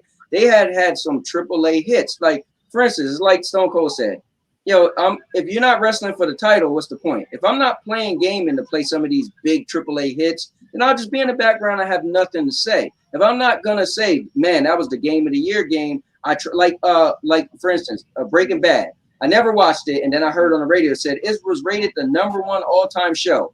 I said, what? Okay, now I never cared to watch it, but now I gotta watch it because I want to see what rated it, right? So when I go back to gaming, if you're just, if you're not playing to play the top games, then I get it is what it is. Then maybe I could call you a budget gamer. Maybe you're a retro gamer, right? Maybe PlayStation Now is perfect because you just play retro games. But I like to think if you're the average gamer that want to see, like you were wowed by the PlayStation event, right? You wanted to tune in because you want to see what new games are coming. All I'm saying is PlayStation Now aren't giving you those new games. Stadia Pro aren't giving you those new games. Now, xCloud will give you some of those new games, and Stadia will also give you some of those new games. So that's how I can compare these things. Luna is not giving you those new games. xCloud is doing something different. I said the other day to somebody, you guys going crazy because xCloud is different. Before xCloud ramped it up, no services was giving you day and date games. If you paid a service, it's like Netflix. You wasn't getting movies in the movie theater on Netflix. You was getting their homemade movies, older movies that was in the movie theater. That's what subscriptions give you. Now we got HBO Max. You could get a movie that's in the movie theater. You got Game Pass that you could get a game that came out day and date. But this is new. This wasn't really look at Hulu. Hulu gave you movies or shows that was a day late, right? So Game Pass is doing something different. I give them credit. That's why I have to give them credit, because you couldn't and you can't go nowhere else to get a day and date game, a AAA day and date game. Now, when I broke down Game Pass, I looked at those 4 AAA day and date games they got, and they wasn't really the premier games that people salivate over. They was like, I'm not playing nothing right now, so I'll play those games. As a gamer, that's the truth, right? Now, you might be like, oh, what do you mean? The Medium is my favorite game. Yeah, you're one of the few. But the Medium isn't the game that people are salivating over, right? It's just not. Didn't Stadia Cyberpunk come out before xCloud was giving day and dates? Yes. No. Not their exclusive day and dates. Yeah, not their because xCloud, because I had xCloud before. Sorry, I had Game Pass before Stadia was a thing, and I remember they was allowing you to. I played Gears of War 4 days before anybody else if I was a Game Pass member. So they started rolling. They started adding what they started doing first was adding their exclusive titles was added in Game Pass. And so then they started getting these deals where they added, you know, an Outcast, Outriders, and a you know, the stuff I named, the MLB and the Medium and the Deadly Alliance and stuff like that. So they got a couple games, but that's what I'm saying. For me, I'm a one and done guy. So for me, am I gonna put all my eggs in xCloud basket? Well, no, then I can't play my favorite game as Marvel Avengers. I always use that as a measuring stick. It's my favorite game. So where can I play my favorite game in a pass? Besides GF, no, not even GFN, because it's not a pass. Well, you still gotta pay $10 a month that not have the free version and still pay for the game. So Stadia allows me to pay for just that game. But I can't, that's why I can't compare, because I'm the one and done guy. Am I only gonna get PlayStation Now? That's gonna be all of my gaming needs? Hell no, because they got nothing new, right? Am I only gonna get Game or xCloud? No, because they're missing but they're getting some new stuff, but the new stuff they're getting aren't compelling unless I'm just the Xbox guy and I'm gonna live off Xbox exclusives. So that's why I feel I can. So when we say it's orange to apples, no, I could break it down, because if I could only play one, where am I presenting my money? And it comes down to the Stadia. Well, that to me, and I respect what you said. That to me sounds more like it's more of a kind of your perspective on how you see gaming value through your through your lenses. And I but to be fair though, this only thing I want to say, to be fair, what gamers aren't looking for new titles? If you're not looking for new titles, you're not the majority. Majority of gamers are, oh, what's next? What's next? We're so fickle. We want the next thing. So what I'm saying is my viewpoint isn't narrow, it's very broad, because majority of gamers showed up for those PlayStation showcase to see what was going on. Majority of gamers are watching the Game of the Year awards to see what was Game of the Year. Like, majority of gamers want new games. So if you have a service that's whether it's Stadia, right, where you could buy your games, so they got new games, you're buying them, or you got Game Pass or xCloud, which has some new games. But what I'm saying is I'm catering to the average gamer that's not playing, that want new games. Long story short, we're, like you said, if we're gonna buy 3 games a year, it's gonna be a new game. We're looking for what's new coming out. Like I'm saying, like, oh, that game Project Magnum, right? It's a new game. So we could say, so we have to look at it as, okay, well, what services are providing as new games? That's how you prove who's the top dog, who gets the value. I see what you're saying, but I don't necessarily agree with that. And the reason why I don't agree with that is because of Fortnite. Fortnite just demolishes that everything, because here's the deal. Fortnite is not new. It comes out with stuff every time, and it makes money every time. It's a standalone. Actually, wherever Fortnite goes, people go, because that's the kids. That's the kids. That's not us, right? But to be fair, but to be fair, hold on. Okay. Here's another one I got to say about that. The reason why I say it like that is this: when you say everybody watched the PlayStation event to see what was going to show, right? We all watch the PlayStation event because we know, or we are aware of the potential of the things that Sony knows to bring out, right? Like Sony has proven themselves over time that they bring out quality games. So that's why we watched it, because we were waiting for that next quality game that they were going to come out. We like to see things moving forward, right? When we watched the Xbox event, the first one they had, why was everybody disappointed with Microsoft's first event? But because when we saw that game, it didn't look like they were moving forward. It looked like they were stagnant, right? So you're right. We want to see things that are new. So now we're at a state where, okay, Microsoft has a game, Sony has their own thing. You're right. The PlayStation Now has a lot of backwards compatible type games, right, that you pay for $60 a year. And that Xbox Game Pass has the, we're going to release our titles day one, because everybody, like you said, most gamers in our age group category new games. The difference that I see in that and Stadia is I'm looking at the Stadia gamer, which is, in my opinion, a completely different demographic. What, Stadia games? Yeah, no, Stadia gamers that's on Stadia. Got you. Just my opinion. I see the gamers on Stadia as a completely different demographic. I don't see them as the average console gamer or the average PC gamer. I see them as someone who comes into the world, and it's like, for some of the people I've talked to on Stadia, a lot of this is new to them. Okay, or some of them are people who have come back into gaming, that have been away from gaming since the PlayStation 2. So to them, it seems like what's important is the experience and the economics behind it, right? So that's the reason why I say I can't compare them, because when I talk to an average Stadia gamer, they're not necessarily always talking about the latest games. They're talking about how much money they save and how much time they save, because they don't have to wait for downloads, they don't have to wait for anything. They just hit a button, they do what they got to do, or they're at work and they can play the game. It's convenient for them. So that's completely gamer. So I hear you say that, but I'm just talking about the game. So we were talking about games. If we get into no, I'm going to go back into the. That's what I'm going back to. So when you talk about the games, you got to think, okay, so what type of games are important to a demographic like that, right? What how do I market to that demographic?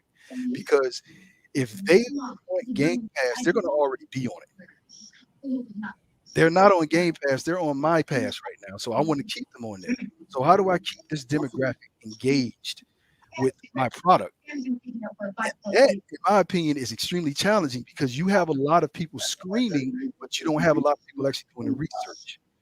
So if I'm looking at a demographic that doesn't really get involved into the latest games, but whatever I put in front of them, then I have to make sure I study this certain demographic that I'm not bringing back into gaming. Because most of the people I talk on Stadia with really don't care about Game Pass. They don't care about PlayStation. They're like you. They're one and done. They want to play my game now. I have no time, and I just want to get over it, right? So with a demographic like that, you're not going to even buy a console, because you don't care about that. So you care about your one and done Stadia right there. So that's why I say, when you're talking about new games, yes, if you're on the Xbox and you're on the PlayStation, the new games matter, because that is who you are. But if you're on Stadia, sometimes the newest game doesn't really matter. What matters is your experience. The experience you're having with this platform goes above whatever the latest game is. We still don't have Call of Duty on here, but Stadia is still selling. They're still making money off their software, off the cloud. People are still on here. So, I mean, I think that's why, Cowboy, I understand what you're saying. And I guess that's why it's just hard for me to see it. Yeah, I got you. It's just, it's hard. Yeah, I mean, it's the demographics are so different. Well, I just feel that if you I could break down, for me, I feel like it's a cop out when we can't, like movies. I mean, that's a love story and that's a fighting, a martial arts movie. No, we could break it down, because at the end of the day, you're going to be in a certain mood. I just feel like you can, what do you like is better? Now, can I say generally what's better for everybody? No, but what I can say is, if I ask the individual, that same individual that feel they can't rate something, chances are I could get them to rate it with a certain parallel. So I feel like for me, I could rate, if I want, I could give all of these services a rating. Stadia would just be the highest, because I feel like you could get the most out of it and spend the least amount of money. I agree with you on that. I agree with you. That one. I just feel like, and again, I'm not going to say Game Pass. I'm just going to say xCloud, because I'm a cloud gamer. So I don't care to download anything. So I got to, I'm only comparing xCloud to Stadia. And when it comes down to it, I don't have to pay Stadia Pro. So and I don't have to buy, I cut that out of there. And then I can just buy whatever games I want. And then my field of games is broader, right? Then I'm just limited to what comes in that pass and what's not in the pass. But that's the way I would break it down. I mean, and I, I'm a Stadia guy too. I got a PlayStation and a PC, but I'm a Stadia guy too. But at the same time, I can see why somebody would see a value in X Pass and all the Xbox Game Pass. But what I'm saying, my only argument is, when you say something's free on a Game Pass, it's not really. It's not free. Yeah, it's even when we say it on Stadia. sometimes. Oh, the pro games, the free games. No, they're not free. Free, you're paying for it. Yeah. So I mean, so if you say, well, Game Pass, this is like, yeah, they had 30-something years. Number one, they had 30-something years, and they had a lot of time to build franchise and to build that type of, you know who I am in this industry for us to pay attention. Stadia has not had that time to build that, you know who I am. Microsoft Xbox division has had multiple leaders. And the PlayStation division has had multiple leaders. We're still on our first one. You know, when this guy decides to pack his bag and leave and somebody better comes in, then we'll see what it's really about, because I believe the attitude is going to be different. And I believe that person is going to put a lot of fire behind this platform. Because honestly, if you ask me, that's all the platform really needs. It needs somebody that has a face. You know, even though I'm on this thing not showing my face, it needs somebody to have a face. Right. You know what I'm saying? Yeah. I'm just being real with it. Like, if you ask me, if you come to me and ask me, what about Stadia? I'm gonna tell you, hey, my opinion, because you always told you that it was the marketing that bothered me, but it's deeper than that. It's the leadership that's been bothering me, and I've been saying this actually for ever since I've been on the platform. That when it came out, how it came out, and I said, well, this isn't the platform. It's the leader. It's the person that's leading this, that's causing this. And so if you got somebody behind that platform that we love, that has fire and passion, that junk becomes contagious. And then people see that and they're confident in you. They believe in you, and because they believe in you, they're going to believe in your product. But if you're staying behind the computer screen and you're all timid, and you're not talking, you're not really pushing your product, then people are going to see that as a sign of weakness. You know, the only thing though I will say about that, the only issue with that is I never once played PlayStation or Xbox. I'm one of those guys that I don't know. I don't even know who's the president name, because I'm just playing my games. Well, so I never got into that. President Cowboy, we need to go, because you got a lot of passion. You show your face. I said we need to make you the president of Cowboy, because you got a lot. Hey, listen, I had somebody hit me. They watched one of my videos. Said, "Bro, I don't know anybody," and he's an Xbox guy. He seen my I meant to play that video today. Did you guys see my video that I said, who is your Stadia Avenger? Yes, I saw it. That was funny. Yeah, so I was really silly, but I put a lot into that, right? I'm doing my jumping and flipping and kicking and whatever. And he was like, bro, I don't know anybody who put so much in the Stadia than you. He was like, yo, you made me buy Marvel Avengers because I was watching you play it so much. I was like, oh. He's like, I literally bought it because you talk so highly of that game. He's like, and I'm an Xbox guy. I was like, I mean, he was like, yo, you got me wanting to get Stadia. But, I mean, leadership is important. But I think for me, I just was never into, like, I never knew, like, I don't know who's the top guy behind PlayStation. I just know when Stadia came out, it's two Phils. So I know one of them is Phil Spencer and one of them is Phil Harrison. Mm-hmm. Yeah, there you go, Phil Harrison. But I forget who's who. I guess for me, I just want to listen. I want to see a game trailer, and I want the trailer to say it's either coming to this platform or that platform, and what the date is.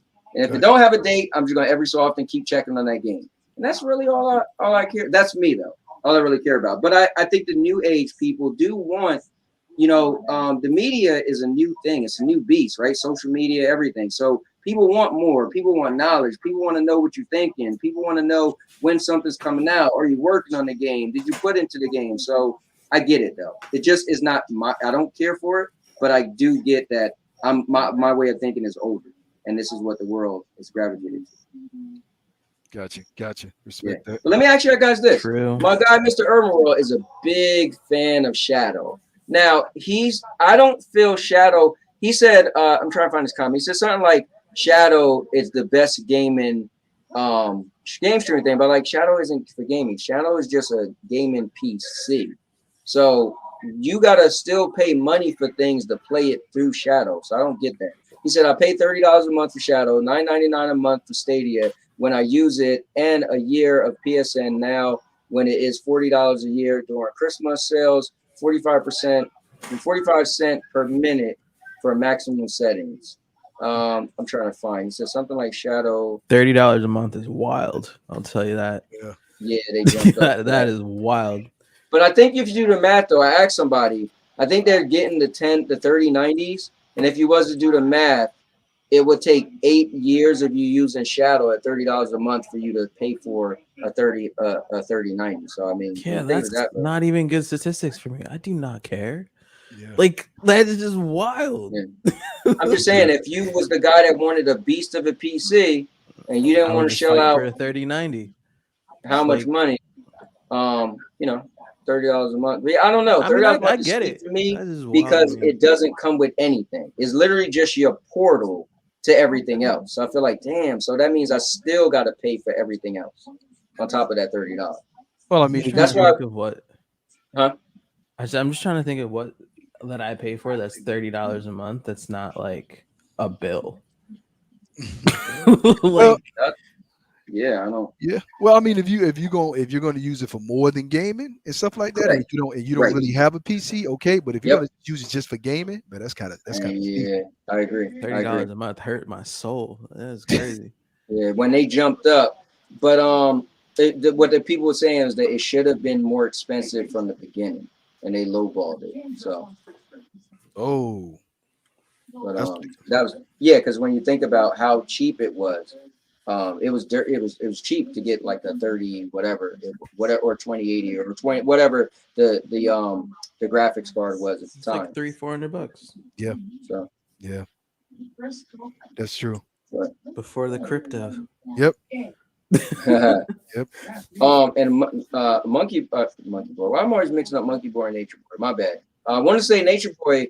That last episode of Gamer Talk I did, man, he added so much to that show. I just want to actually say this now. I said it on a different show, Nature Boy. You probably didn't hear it, but I just gave you your credit. You added so much to the show because you asked some amazingly great questions, and half the show was just us answering your questions. And I just want to say that was really good. He brought really good, tough, hard-hitting questions. And but he said, do you need the internet to use Game Pass Ultimate? I guess you do, right? You got to have the internet to use it. Yeah, he's right. I mean, yeah. And he said, great information. You guys are awesome. Thank you very much. Thank you. You want McDonald's fries? Yeah, that's fine. All right, guys, let me get out of here. My wife wants to make McDonald's fries. Guys, man, this was awesome. And I'm glad we even went deep and started talking about some other stuff, you know? That was pretty cool. Cool. But good yeah, stuff. man, you guys are free on Mondays at 5:30. Let's game. I'll be around. Some advantage.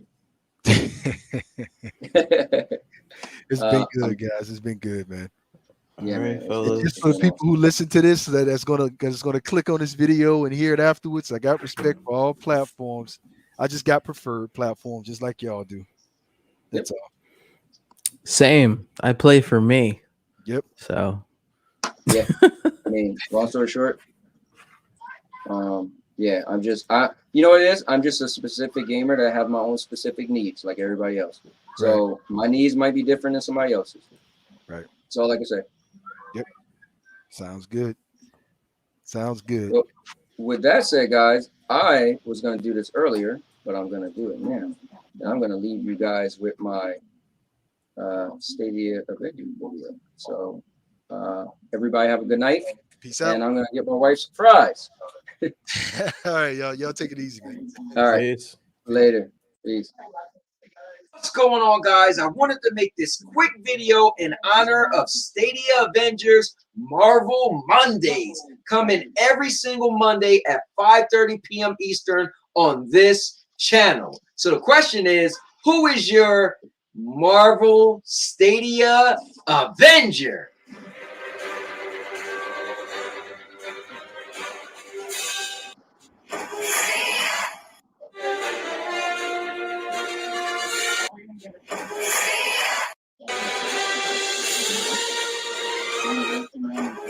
What's up, everybody? Doc Dark 1985. There's levels to this. All right, It's check hot this in here, out, boy. man. So a while back, I did a podcast with TK9. Shout out to you, TK9. And after that podcast, it was pretty clear that I was more, Team Xbox or whatever. And TK wanted to form like this, Justice League thing, right? He started calling himself Batman and started calling me, the Superman of this Justice League thing. So I even made a little Superman controller. So if Doc Dark is Xbox's Superman, then am I Stadia's Superman?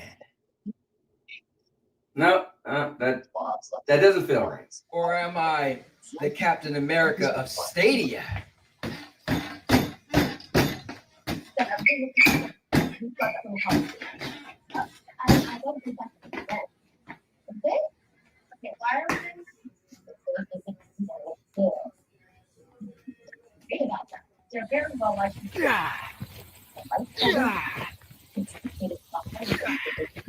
Or am I the Spider-Man of the Stadia community? The question is, who am I when it comes to Marvel characters in the Stadia universe? And then I want you guys to tell me, who is your Marvel character for the Stadia universe?